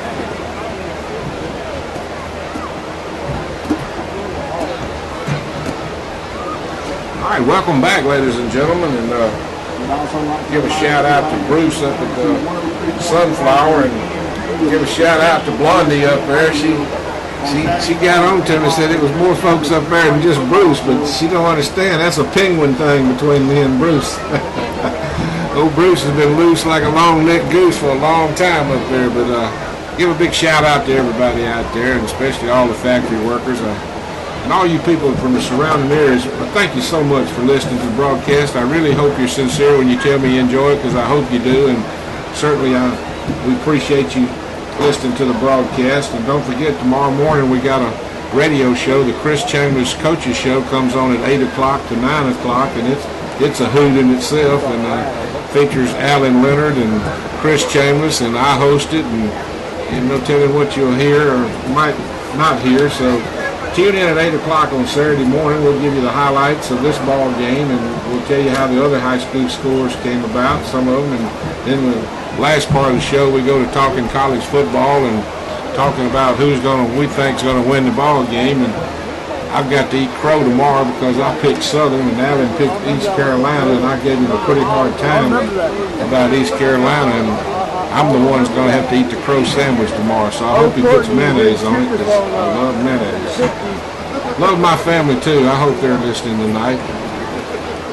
Over there on Broad Street, Betty Brooke, Caroline Ruth, and old Harper Man. Tell you what, old Harper Man, folks, if you could cut his heart out and put it in the U.S. Army, we wouldn't have to worry about Afghan and all these other places. That's a tough little fella. He's got a little howling sister now that keeps him awake. I know he'd love to just reach over and squeeze her every once in a while and say, "Be quiet, sister." But it's all in a day's work, and it's all in raising your family, and I know all of you have wonderful families, and you love your families too, and that's what it's all about. Well, we're at halftime. West Point's 10, Lake Cormorant's 10. I don't know how it's going to come about. And there goes my little buddy out to, I think he's a captain tonight, and boy, that's just a sweet sight, folks. I just want to run down there and just squeeze him right now. He's out there representing Lake Cormorant with his running mates, and they're talking it over. And Jonathan Patterson's out there for the Green Wave, and the whole Lake Cormorant community, the athletic staff, the student body that supports that kid. You're A-OK with me, buddy. So Cormorant will receive the football to start the second half. They're going to shake hands, and that's how we'll get the second half going. So Alan Birch and his little buddies, they'll all run off the field, and I'll tell you what, that's a beautiful sight, folks. I can't say enough about it. Kenny Fowler goes over there and pats him. That's wonderful, Kenny. I can't wait to ask Kenny about him. He's just a charming little fella from way afar. We're tied at halftime, 10-10. The Green Wave will kick it off to the late Cormorant offense, and the Cormorant offense has been as good as advertised. They can certainly pass the football. And at times they'll run the football. They'll spread you out and get the job done that way. So it's going to be a tall task here in the second half. The Green Wave are going to have to really, really step it up on defense and hold on to that football on offense to get this job done.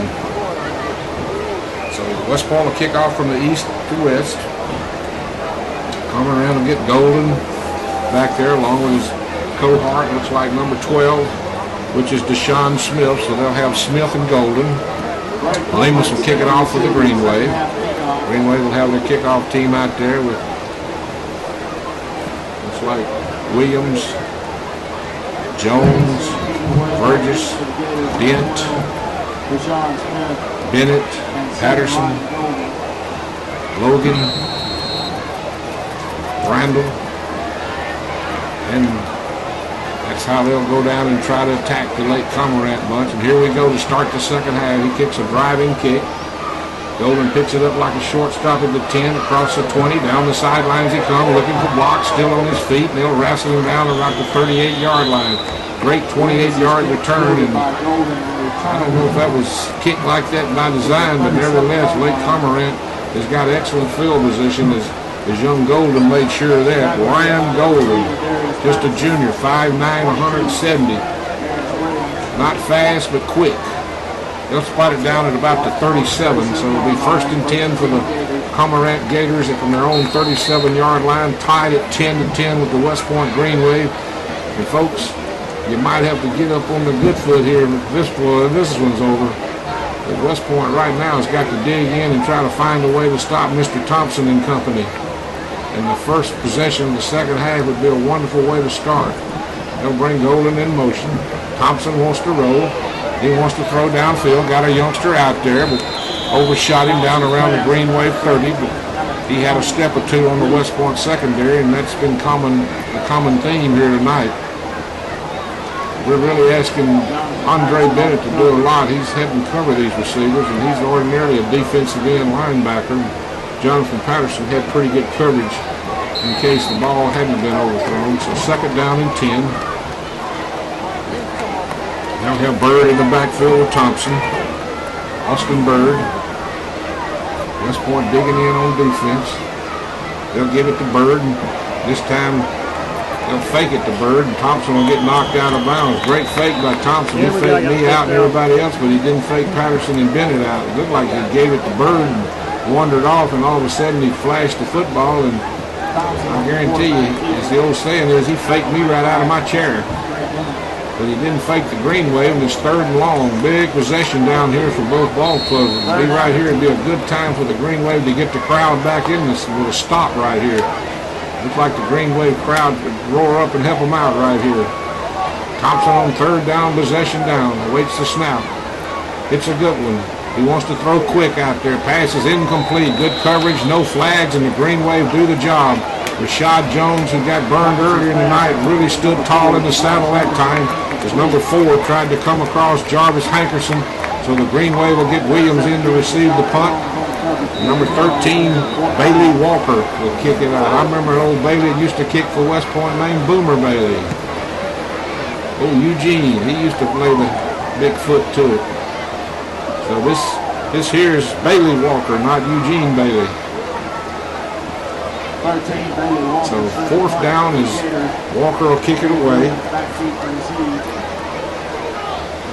Williams will stand back around about the 34-yard line. I don't know what the discussion is. He wants to talk to Chambers. Something about the clock. He had a clock malfunction last week, or something about I don't know if it's the ear. It must be the.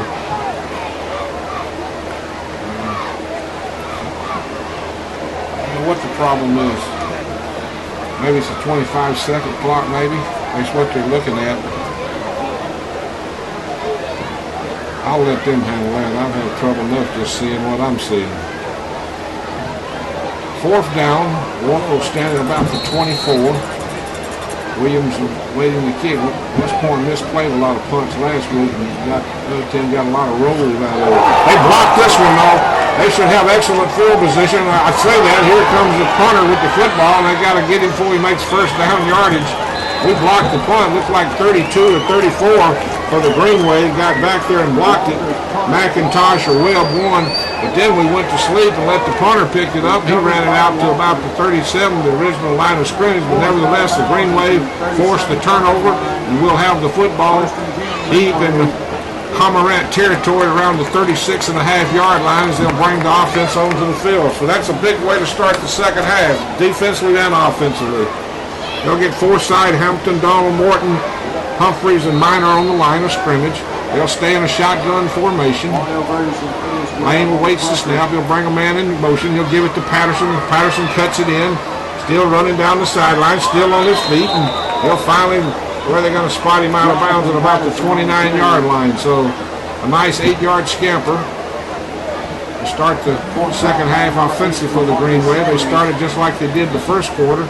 Second down and 2 inside the 30-yard line, knotted up at 10 apiece here at McAllister Field. They'll go to the I formation. Starks the up back, Williams the deep back behind Lane. Lane barks it out, turns it up in on the Gator in the secondary, still on his feet, fighting inside the 20, tumbles and stumbles down to about the 18 or 17-yard line. First and 10 for the Big Green Machine as the offensive line is beginning to roar a little bit. First and 10 down at the Gator 17-yard line. Play coming in from the sideline, brought in by Legarius Wardlaw. He'll break the huddle at the 10-24 mark. Port side over the ball. Make that Forsythe. Lane barks out his signals. He'll pitch it to Williams. Needs a block around the left side. Cuts it out at about the 15. Still on his feet inside the 15 to about the 14. Good open field tackle there by Deshaun Smith of the Cormorant Gators. Smith and Jones. That sounds familiar. So Ewan will check into the ball game at fullback. He'll replace Starks. That means when they bring Ewan in, they're probably going to try to go with strong set right up the middle. Ewan's a former offensive tackle. They moved to fullback for this ball game. Up to the line they come. They'll give it inside to Williams. He bangs it into the secondary, still on his feet, down inside the 10 to about the 7 or 8-yard line. He'll be close to the first down, depending on the measurement or depending on the spot. They are going to say it's goal to go from the 7-yard line. So they'll check Starks into the ball game, and they'll bring Wardlaw into the ball game. They'll get Patterson out to one side, and they'll get Wardlaw to the other. Offensive line doing their old diesel sign. It's been around here for a long time. So Lane will get up under center. He'll bark out his signals. He'll take it, roll it inside. They'll knock him down right there. Great open field tackle by number 17. He's been there all night, Brandon Anderson. He's a 6'3", 190-pound senior. And Tez has really struggled on that play. He's had a couple of times he's got broken it loose, but I guarantee you, this late Cormorant team did their film work, because they've been just solid down here in the red zone. Second down and goal from about the 9-yard line as he lost about a yard on that play. Lane looks over about a 9-man front. He'll step it up in there. He'll bark out his signals. He wants to roll. Cuts it inside, still on his feet, scampers toward the end zone. There's the Tez Lane we love. Woo-hoo, mercy. He got them all going one way. He took it back the other way, and he slithered his way into the end zone untouched, and the Green Wave leads it 16-10. He looked like a tailback on that one. And folks, you got to really take your hat off to the young man. He gave up his senior career to be a great running back to play quarterback, and that's a big load on a youngster. Shows you what kind of team player he is and how big his heart is. So Lemos will come in and try to kick it through the uprights. It's high enough. It's right down Broadway. El Toro Loco makes it a 17-10 ball game with a penalty flag on the play. It could be roughing the kicker. We'll minister this on the kickoff. So with 8:43 left here in the third quarter, the West Point Green Wave have recaptured the lead. They had the early lead, and then they trailed and had to catch Cormorant. They caught them, and now they've taken the lead. So Coach Chambers has given them an earful out there about something. He said, now look, first time was y'all's fault, second time was their fault. He's reading the riot act to the referee. I don't think to no avail though. Now the crowd's up wanting to catch footballs. I don't think the cheerleaders are going to be able to get them too high. The young lady used to rip them way up the stand. She's gone to scuba. So the Green Wave leads it 17-10. Lemus will kick it off. Golden and Smith will be back to return it.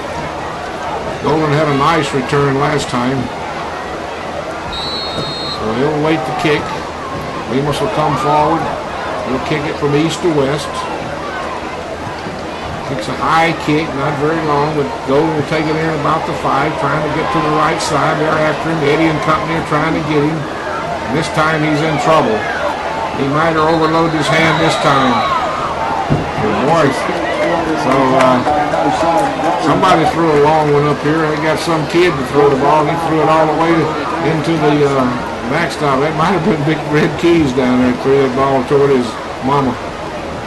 So the Cormorant Gators will be deep in their own territory. They took it at the 5, but the Green Wave held them at the 13-yard line. Great coverage that time by the Green Wave. Eddie and company were down there and they forced him to the right and they hemmed him up, and this time he didn't James Brown. I feel good on him. They knocked him down this time. Thompson gets his ball club up to the line of scrimmage. Got a long way to go now, looking at a long field. He's got Bird behind him. He waits the snap. He wants to give it inside to Bird. He tried to keep it, and boy, they were all over him that time. Lyndon Johnson and let's see, it looked like Tyler Logan just ate him up right there. Johnson and Logan spilled him right at the 8-9 yard line. West Point trying to get some solid play out of big Lyndon Johnson. He's coming on every week. We just got him last year, and we just had time to train him, and he's getting better and better every week. He's a big youngster. He's a senior 290. Tall, rangy kid. Got a lot of potential. We just got to get it out of him. So we'll dig in on defense. Johnson and Reed at the tackles. Thompson awaits the snap. He fakes it inside, wants to roll out, wants to throw. Got a man wide open. Completes it up to about the 21-yard line. Good throw and catch. Burgess was putting a lot of pressure on him, but Thompson's a hard guy to keep down.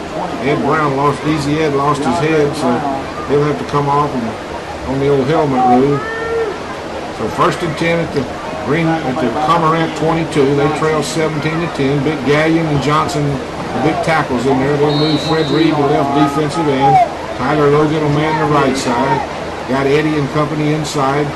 Patterson and Jones at the corners, and McIntosh and Johnson at the safeties. And Bennett the rover. 1st and 10 for the Cormorant Gators. They'll give it inside to their running back. This time he cannot go. Johnson, one of the first to hit him along with Gallion. They put all 620 pounds on top of him and knocked him to the ground. Number 6, Terrence Orr, got a little action that time. He'll come out of the ball game. Coach Pickens playing a lot of kids right here trying to rest his people and give them where they can go every play, because Thompson he's burying his defensive lineman because he's 8 yards back behind center, and then he takes those quick snaps, and these linemen are gassed trying to chase him. 2nd down and long. Thompson awaits the snap. We're in a 17-10 ball game. Thompson gives it inside to Bird. Bird breaks it up the middle. He's across the 40. They'll finally horse collar him somewhere around the 47, but it was a legal horse collar. And boy, that young man can run the football. He's got a lot of speed. Better check his veins. He can run. Him and Thompson have been tough back there. 1st and 10 for the Gators at the Greenway 47-yard line. They just wiped us out on the inside, and they spread us out, and I'll guarantee you Coach Pickens is going to dress this defense if we can hang on and win this one. They're playing hard, folks, but give Cormorant a lot of credit. They're a good offensive football team. So Thompson awaits the snap. He'll get a man in motion. He'll fake it out there and throw it out in the flat to a youngster. Eludes a tackler down the right sideline, and finally a good saving tackle over there by Eddie prevented any further damage, but not before he took it down to about the 37 or 38-yard line. Give him about 8 or 9 on the play, and the Gators are on the prowl again. Tell you what, this game is shaping up. You better hold serve every time you got the football, because I would hate to be tied with these Gators and they get the football last. So we got a timeout on the field with Westmore 17, Lake Cormorant 10. We'll be back in 30, Doc.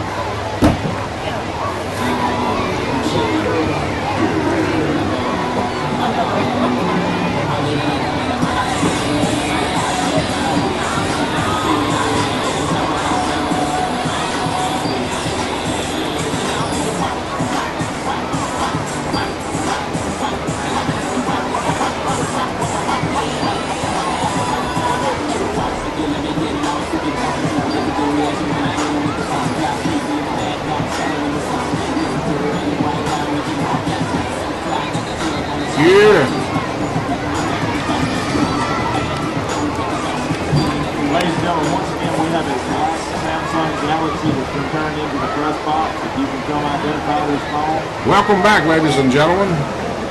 West Point holding on to a slim 17-10 lead over Lake Cormorant. Out of up north, Lake Cormorant. They live on Gator Avenue up there in DeSoto County, somewhere up that way. And Mr. Thompson's got him on the prowl, and he shook Bird loose for about a 30-yard scamper, and they're down to the Green Wave 38-yard line, looking at a 2nd and 2. Thompson waits, gives it inside to Bird, and this time they were waiting on him. Whole host of greenies there. Oh, I knew he was going to get that personal foul. Stand around those piles and do that pushing and shoving, and the head referee's going to call it. Depends on who he's going to call it against. Cormorant helmet fell off. First face mask against the Green Wave. I thought so. Yeah, gummit. We didn't need that penalty. You got to think when you're out there. You can't just let your physical ability be your strongest asset. You got to really, when a team is driving against you, you got to control your emotions. We didn't control them very well that time. So Dent will check in the ball game, give Freddie Reed a breath. I don't know if that penalty was called on Freddie or not. It's un-Freddie-like, but I couldn't tell who it was against, but I did see the yellow flag, and I knew it was coming. 1st and 10 at the Green Wave 25-yard line. Thompson's driven his ball club all the way from his own 13-yard line on this drive. He wants to give it to a youngster around the left side, and this time the Green Wave they were there, but they can't tackle. It's taken a whole host of greens to finally get him down, and just poor tackling on the part of the Green Wave. We hit him at the 25, and we slung him all the way to about the 18. Lake Cormorant looking at a 2nd and 3 right now, and it looks like a Green Wave defense is going to have to bow up and get up on the good foot, folks, to try to stop this Cormorant offense, because they're really moving the football. 2nd down and 4. Ball just inside there. The Green Wave 20-yard line. Thompson gets his ball club up to the line of scrimmage. They'll spread us out all over the field. They have whipped us on the inside at times. Thompson awaits the snap, drops back, wants to throw long down in the end zone, shoots it way down there out of bounds. It'll bring up 3rd down and short. That was not a bad time to try to go for the distance. That's one of the few plays we've covered well. Those flies down the sidelines, we've held our own on them. Then check in, give Gallion a break. They're alternating those defensive linemen pretty regular in there. Right now we got Brown and Dent and Reed in the ball game along with Logan. It's a 3rd down about 3. They'll get in a shotgun formation with 2 protectors. Thompson awaits the snap, and West Point's going to jump off sides, and that's an easy way to make 3 yards and 2 to boot. So Green Wave doing nothing but shooting herself in the foot again. West Point has had the red zone out us the last 2 weeks. The red zone has really bothered us on both ends of the field, defense and offense. 1st and 10 for the Gators at the Greenway 14. They're knocking on the door, trailing 17-10, but got a lot of enjoyment out of this drive for them. They're feeling good about themselves, and rightfully so. They'll get Smith out to the left side, and they'll get Golden out to the right side. They'll get in a shotgun formation with 2 protectors. They'll give it inside to their running back, and he'll fight it in there for about 2 yards, where a whole host of greenies will finally knock him down. Look like Burgess, one of the youngsters, getting up off the pile, and Ed Brown and company. A few more greenies there, mixing it up pretty good. 2nd down about, well, they're going to hold him to about a yard there, but he lost a half. Well, they're going to call it 2nd down and 10. We'll just settle at 2nd and 10. Don't look like the chain's moving. Just big play right here for the Gators of Lake Cormorant. The Greenway trying to dig in and hold them out. They've got a great field goal kicker, so they're in field goal range, no doubt about that. They'll spread the greenies all the way out to the right side. Thompson awaits a snap. He drops back. He's in trouble. He's going to get nailed. He's going to get sacked with a penalty flag on the play. Dent took him down. I love Mr. Dent, number 57. He's one of my favorite players. Antonio Dent. He's about as tall as wide. He's one of those wide, little short, wide bodies, but boy, he's got a motor. Let's see who this penalty flag's against. Looks like it's going to be against Lake Cormorant, and West Point needed that. That's for sure. That'll take them out of field goal range, but they'll still be 2nd down from about our 28-yard line now. So we'll go and explain it over to Nick Nestor, the coach for the Lake Cormorant. Here we go on 2nd down and long. Ball resting at the Greenway 28-yard line.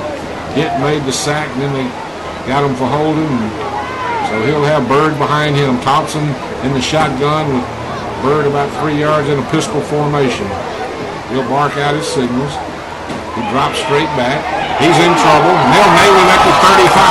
Ed Brown was the first one to flush him, and Fred Reed took him to the ground. Brown flushed him, Reed nailed him.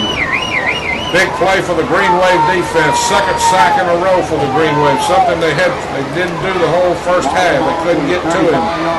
So great coverage in the secondary. They flushed him out, crashed him down at the 35. That'll bring up 3rd down and 30. I guess as long as at the 35, they can get a 1st down right inside the 5. I believe my math's right on that. We'll call it a country mile, a uni-country mile at that. 3rd down and long. Thompson awaits the snap. He drops straight back. Wants to throw long. Gonna be broken up. Oh, touchdown! Oh, it went through the defensive man's hands right into Golden's hands. You're talking about living a golden life. We got a 17-16 ball game. Jonathan Patterson looked like he was fixing to intercept the football, and holy Toledo, the next thing you know, Golden's got a touchdown. Can you believe what I just saw? 17-16, extra point coming, and everybody's scratching their head. Oh my goodness, what a throw and catch. It looked like a sure interception, and it's a touchdown. Oh my goodness. Ball's down, kicks in the air. We're tied at 17, and boy, all 55 fans across the way are jubilated for the Cormorant Gators, and no one can believe what they just saw. Without calling somebody's name, you're off the hook. You've been tied, young man. Oh my goodness, we've got a 17-17 ball game, and it looked like it was a sure interception from my vantage point, and Patterson, undoubtedly, the ball just went through his arms, and Golden has been Johnny on the spot all night. I mean, you're talking about living a charmed life. This kid is some kind of receiver, and he was right there to catch the football, and boy, we're tied at 17, and folks, this one looks like it's going to the wire. Whew, whew, mercy, what a ball game. West Point's got the hammer now. It's their turn to see what they can do. They've been kicking it to us short all night. They're going to try to kick it long this time, and they're going to get We're going to have to pick that one up. Somebody's going to have to pick it up. Cormorant's going to get it if we don't. What a mental mistake by the Green Wave. Let's see what they call. Whoa, what a bad mental mistake by the West Point Green Wave receiving team. Did we get it? Boy, we are very fortunate. You talking about just standing there and going brain dead. Oh, my goodness. They let the ball roll, and it sat there for it seemed like eternity, and they just stared at it. And finally, when Cormorant went to get it, we finally pounced on it at about the 1 yard line, and wow, Chambliss, you could fry bacon on him right now. That is what you call a mental mistake.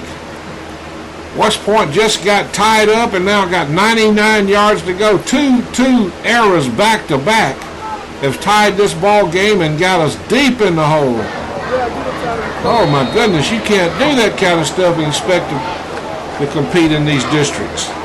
Lane gets his ball club up to the line of scrimmage.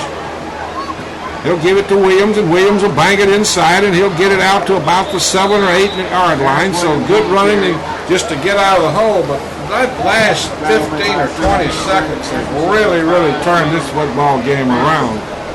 Third down the country mile. We're set to intercept the football. Goes through our hands for a touchdown. Then we let the kickoff roll to the 1 yard line. At the last minute, we decided we'd fall on it. Oh my goodness. Second down and 6.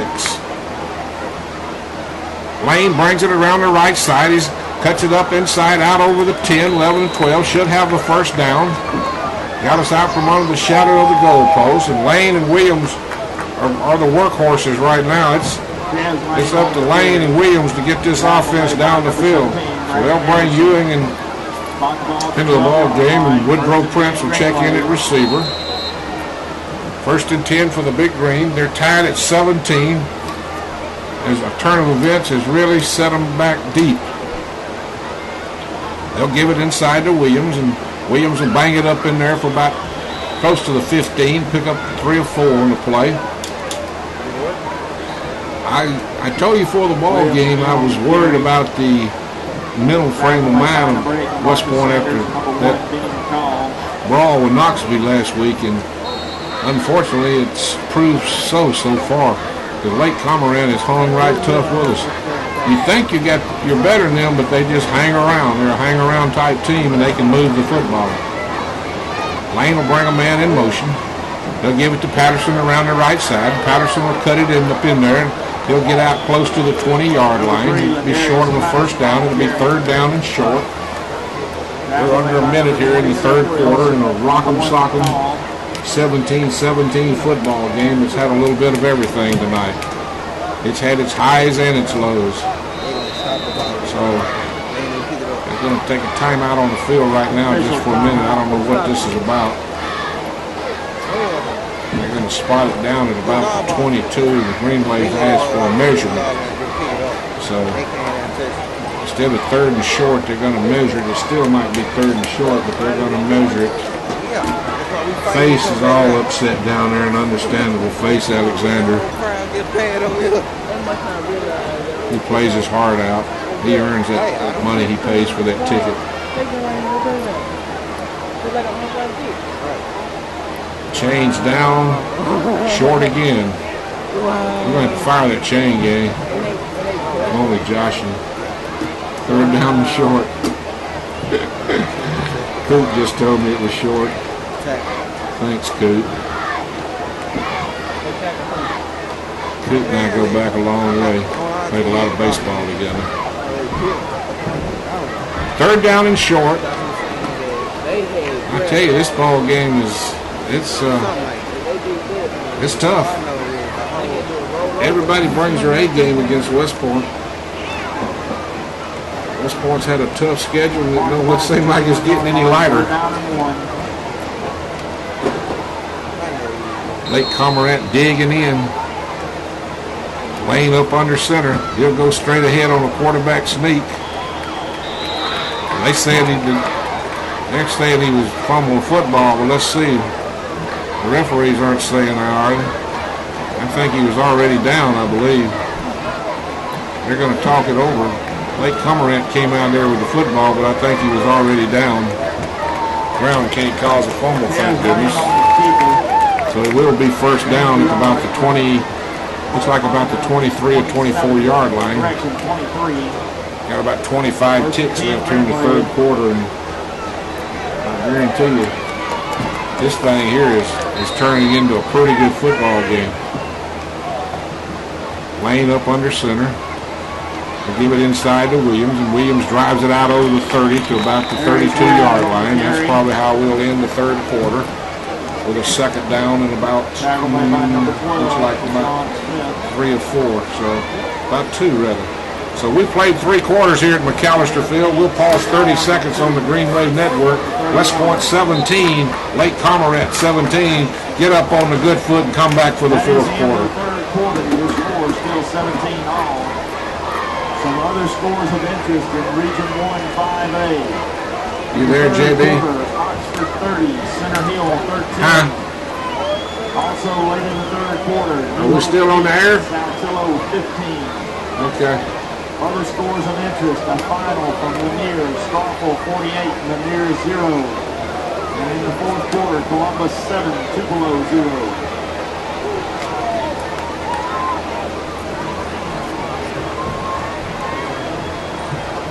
You want me to just keep it live from here on out?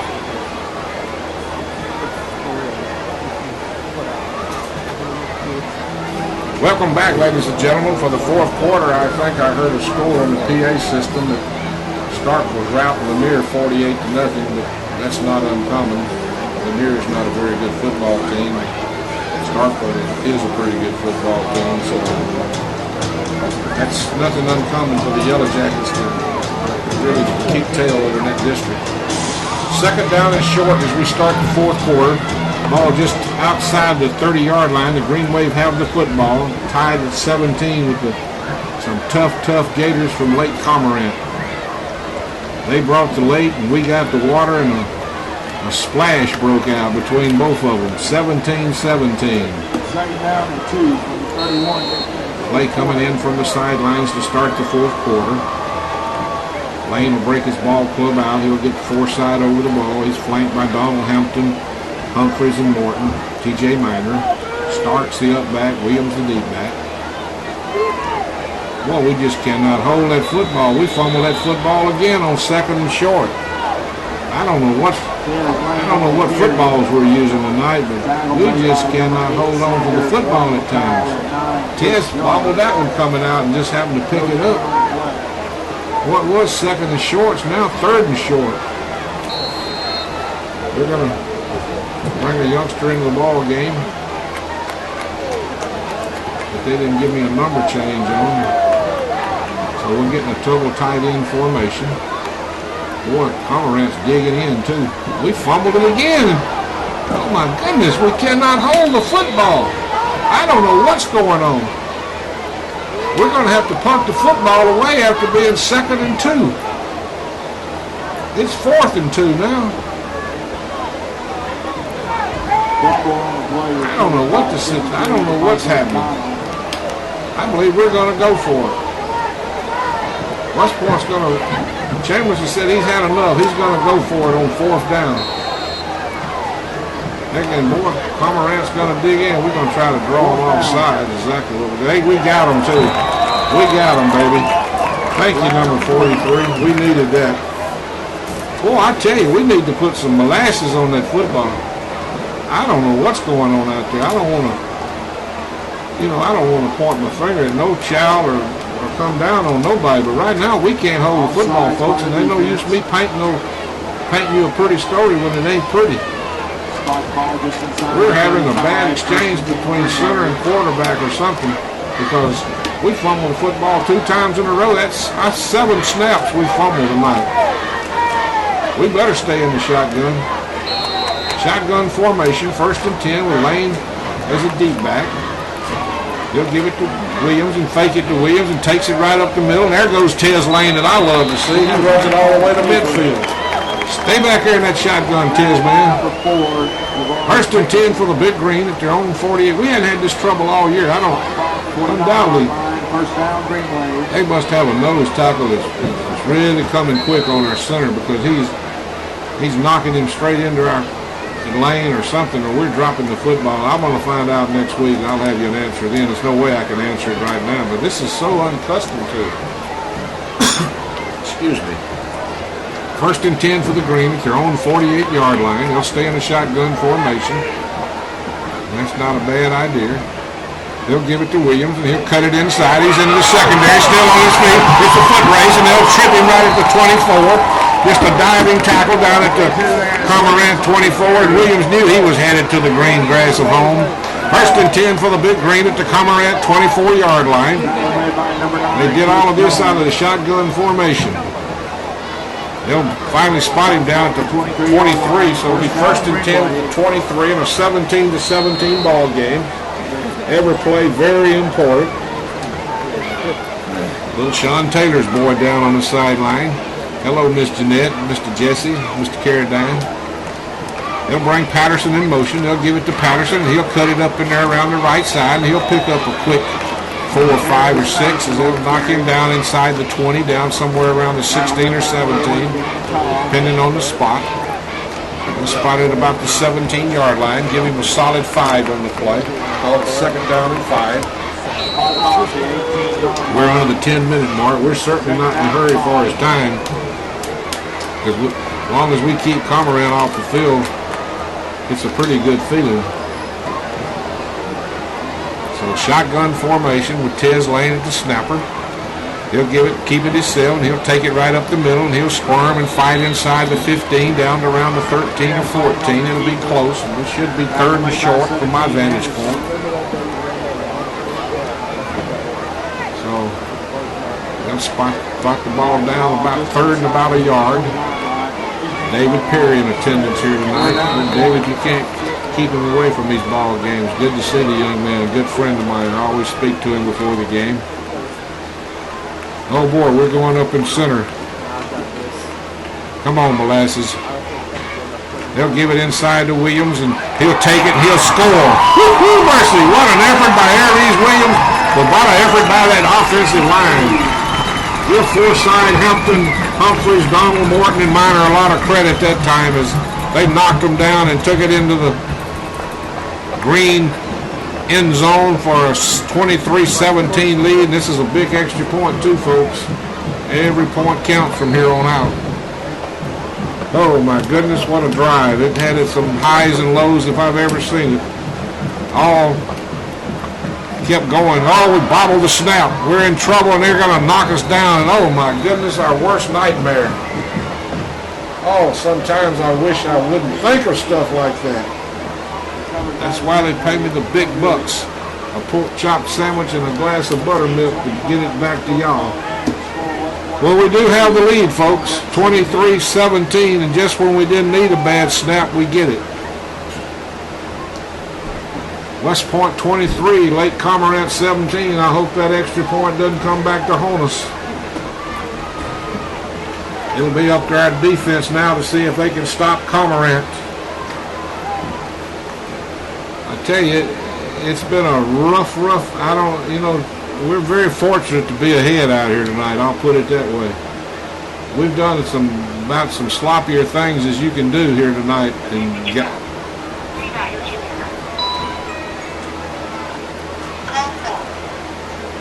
Hello? Yes, you lose me?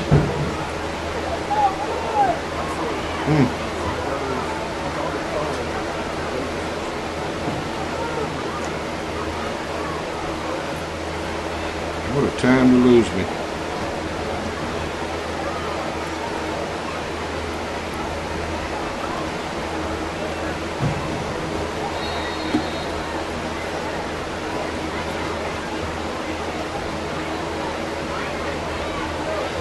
I'm ready for the air, boy. You picked a bad time to lose me.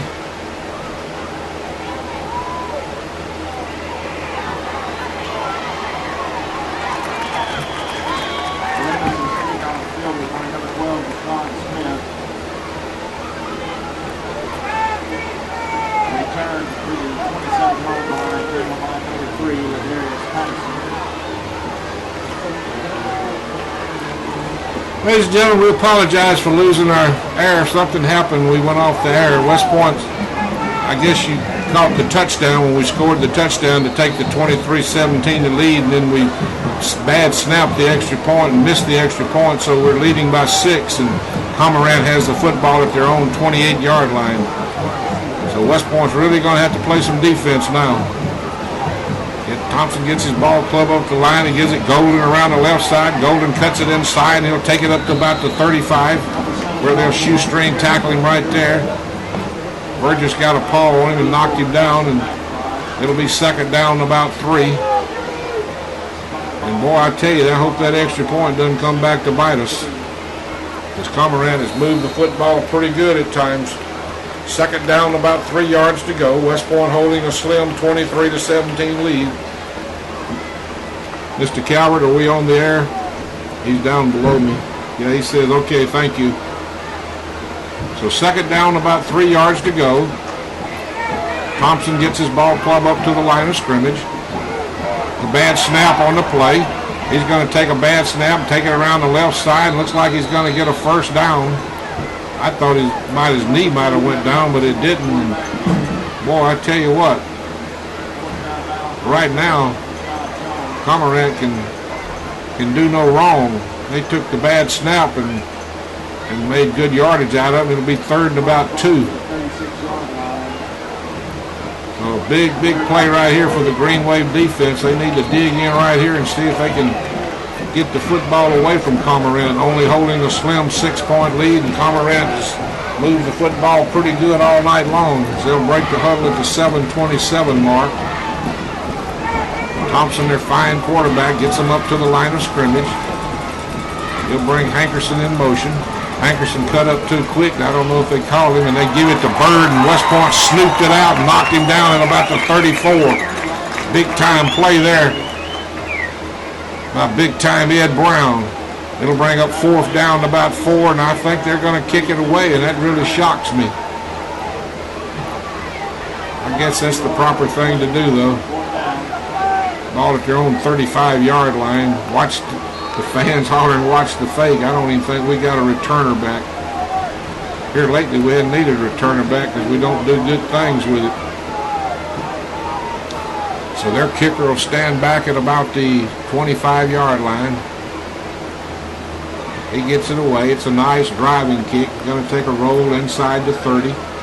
Down to about the 26-yard line, and that's good enough. The West Point will have the football and the lead at the 6:35 mark. I do apologize for the leaving the air, but sometimes things like that happen. It's just part of the game. No harm, no foul.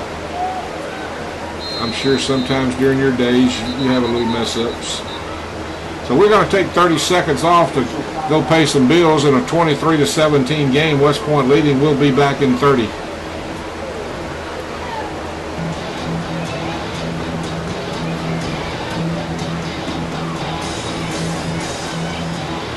Ain't no big deal. It happens.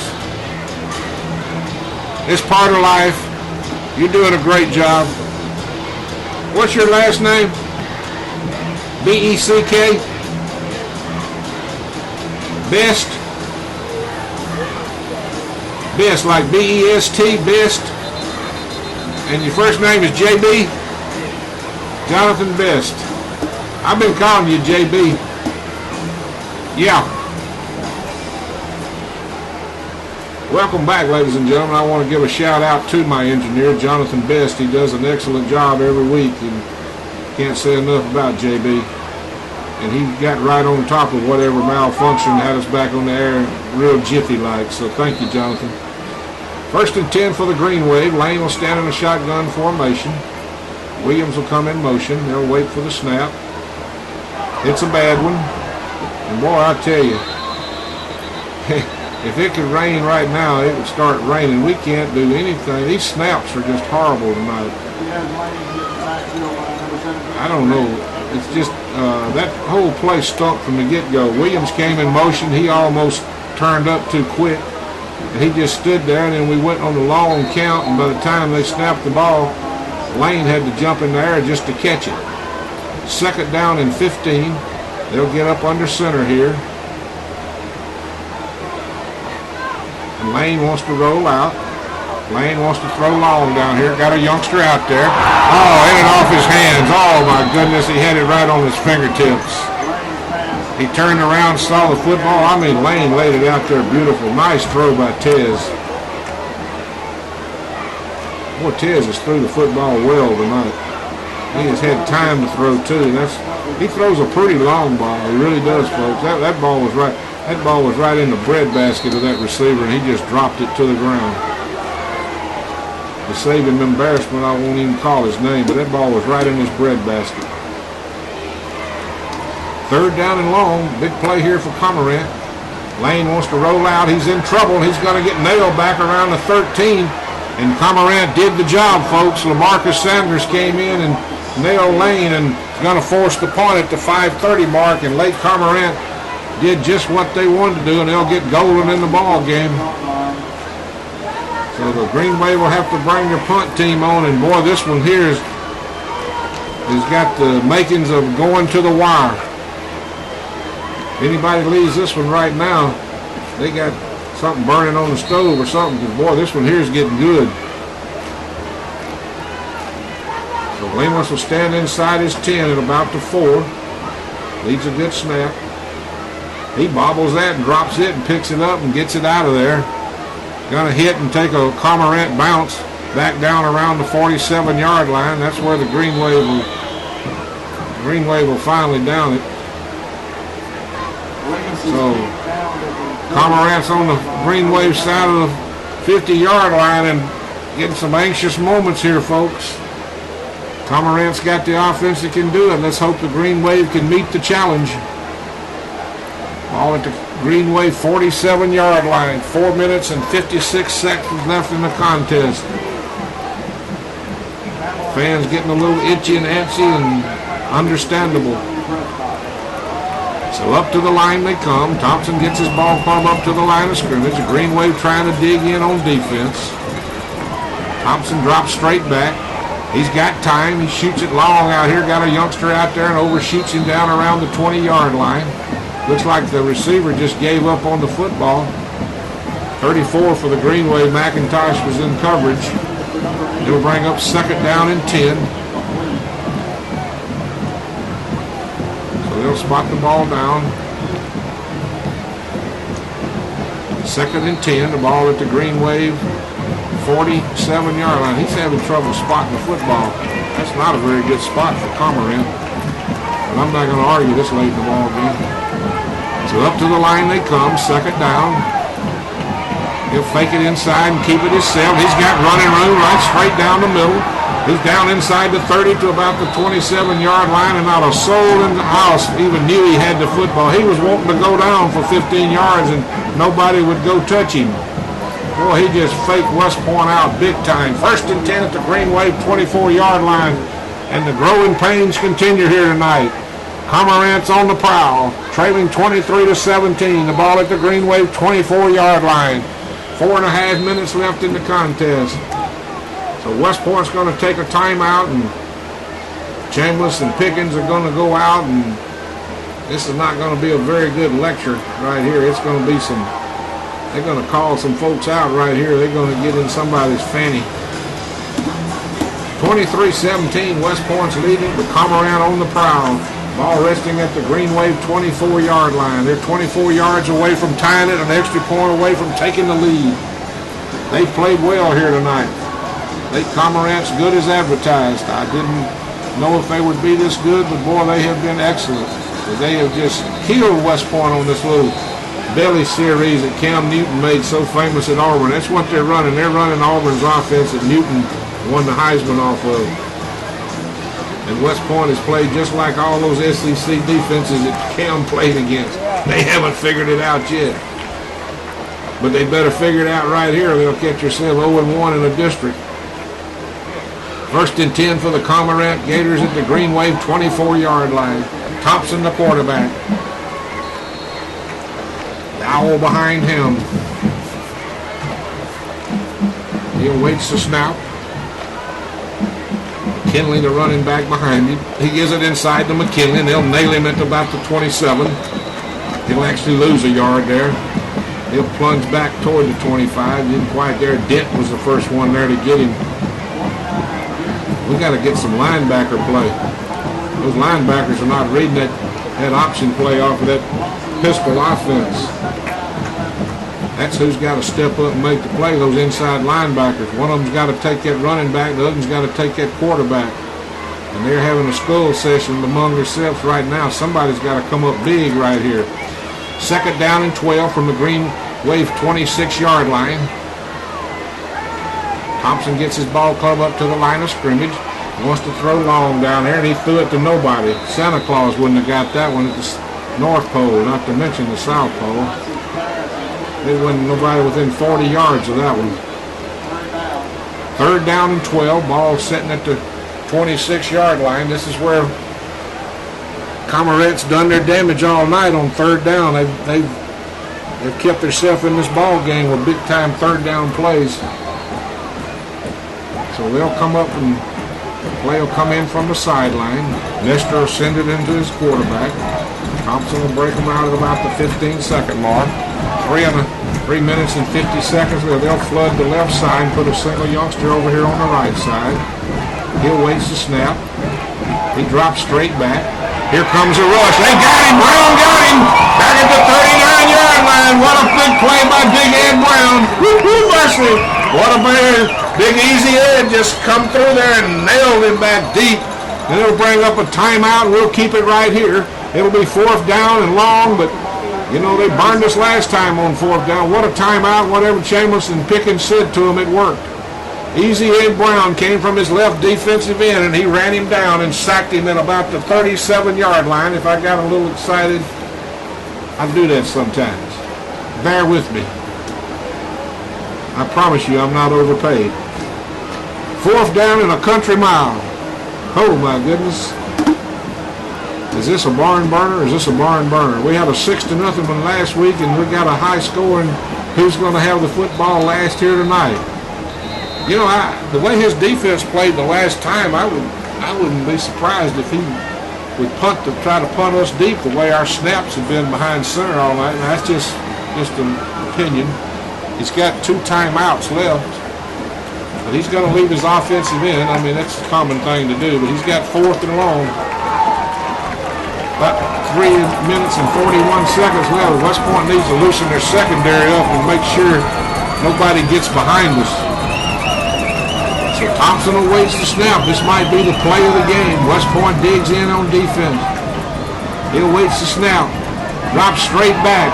Here comes the blitz. Down the middle. Pass incomplete. And West Point will take the football over with no penalty flags nowhere in sight. Oh my goodness, they'll take the football over at their own 37-yard line, and that was a big stop. It's a long way from over, but that might have been the biggest play here late in the football game if West Point can hold on to the football.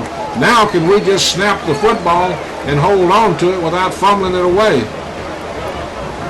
I don't know. I'm anxious to talk to Coach Grisham. He's usually the one who'll give me the straight answers and tell me what the problem was on those snaps. This hadn't happened all year. This is just a thing that's happened tonight. I mean, we played against the Knoxville defense and knock your brains out, and we didn't fumble the football much.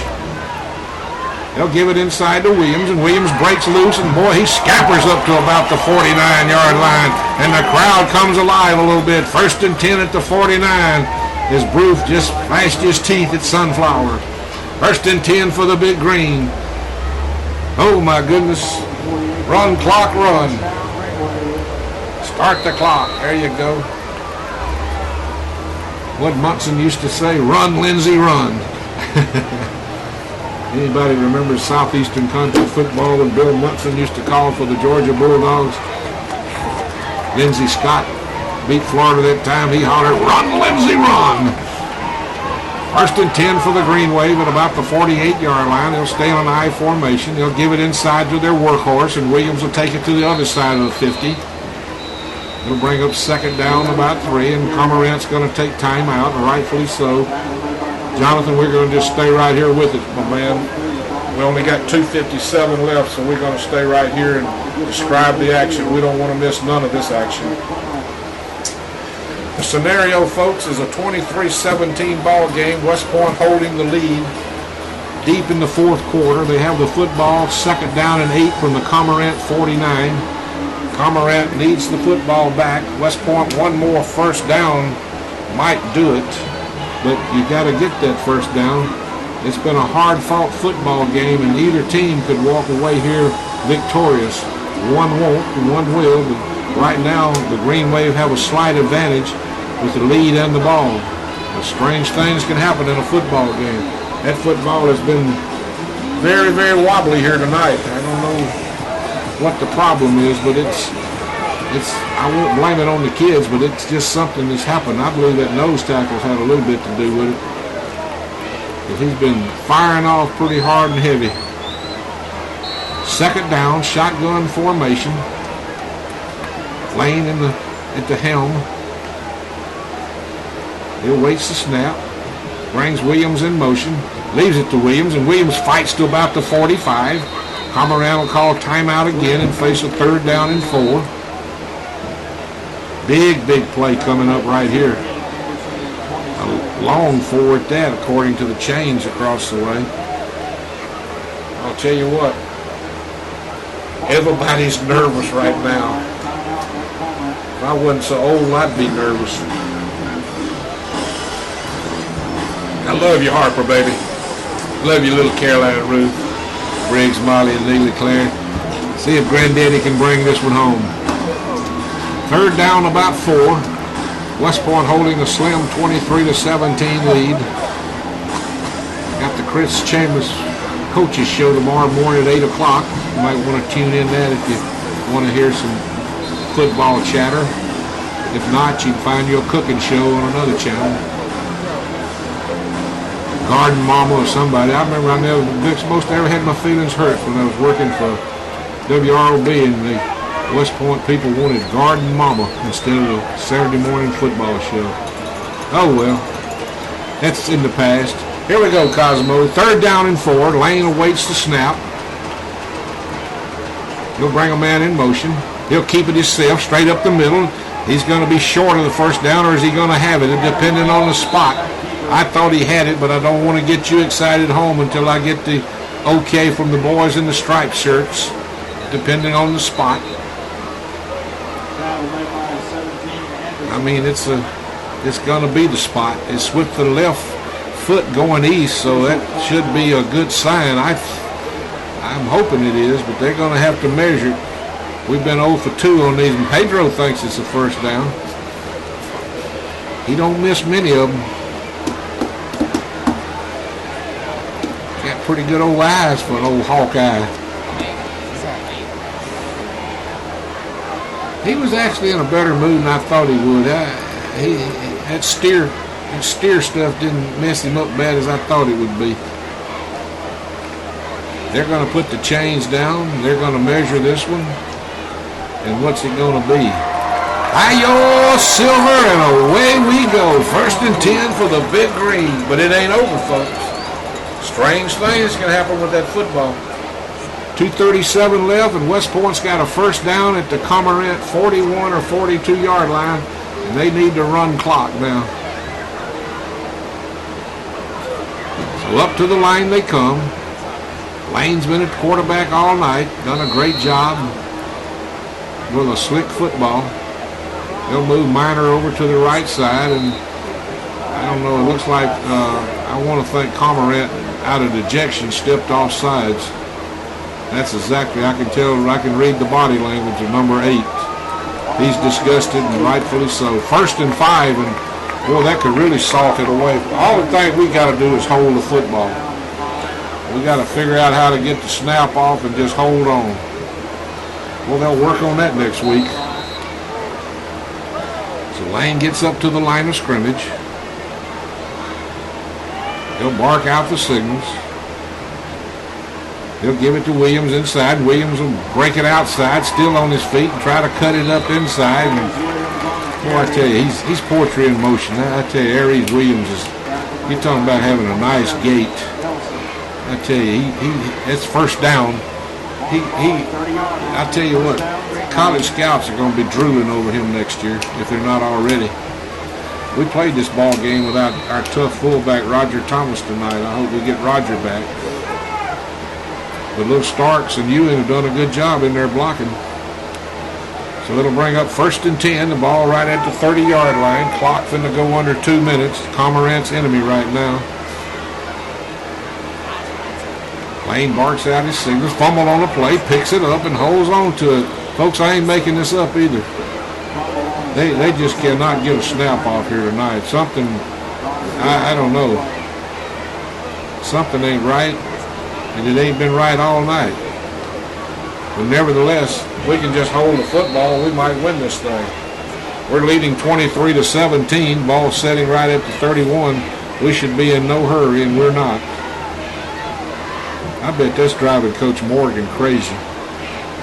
Coach Welch, they work so hard with this offense. Coach Pulpus, Coach Grisham, they're on the offensive side. Pickens, Flazell Wilson, Ricky Melton, Matt Snow on the defensive side. So West Point's going to take a timeout with 1:10 to go, and Coach Welch and company, they're going to move out there and talk it over. And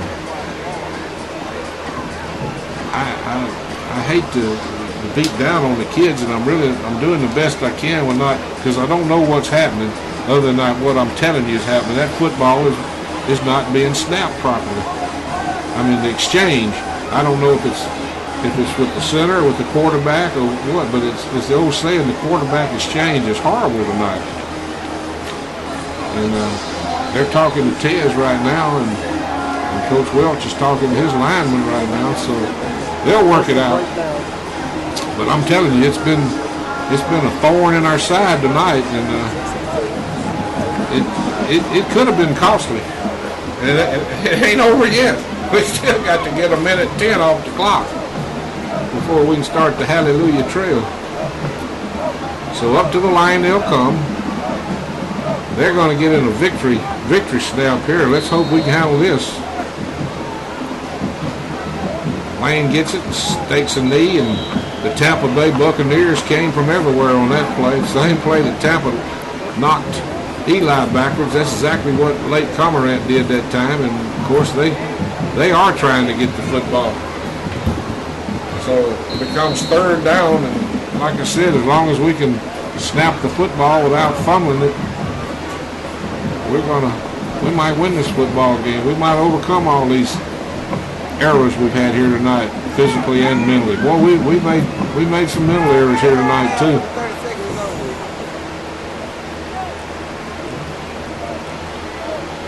So we're down to less than 30 seconds. I guess the Green Wave we're going to take that last time out. We'll stay right here. All we got to do is snap it one more time, and I think this one will be over. But dadgum, if I'd leave yet, if I was a West Point fans, I'd wait and see what's going to happen. But it's their car, their money, their gas, and their woman. Bye-bye.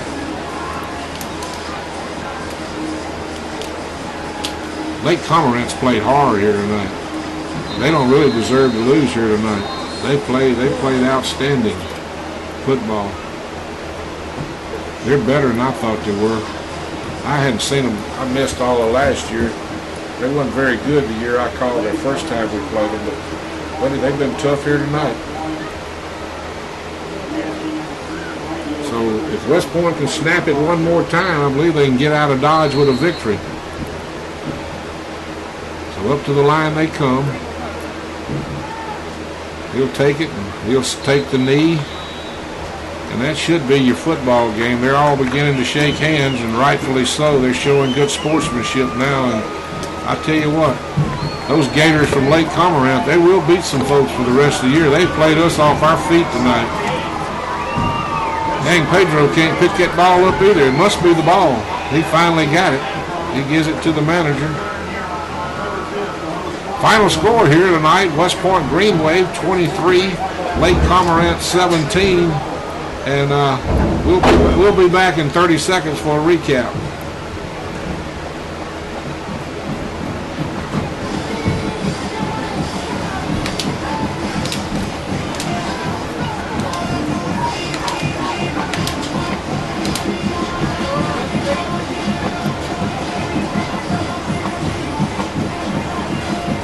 Yeah, man, no problem. A lot of fun working with you. See you in the morning. Okay. I'm gonna wrap it up pretty quick.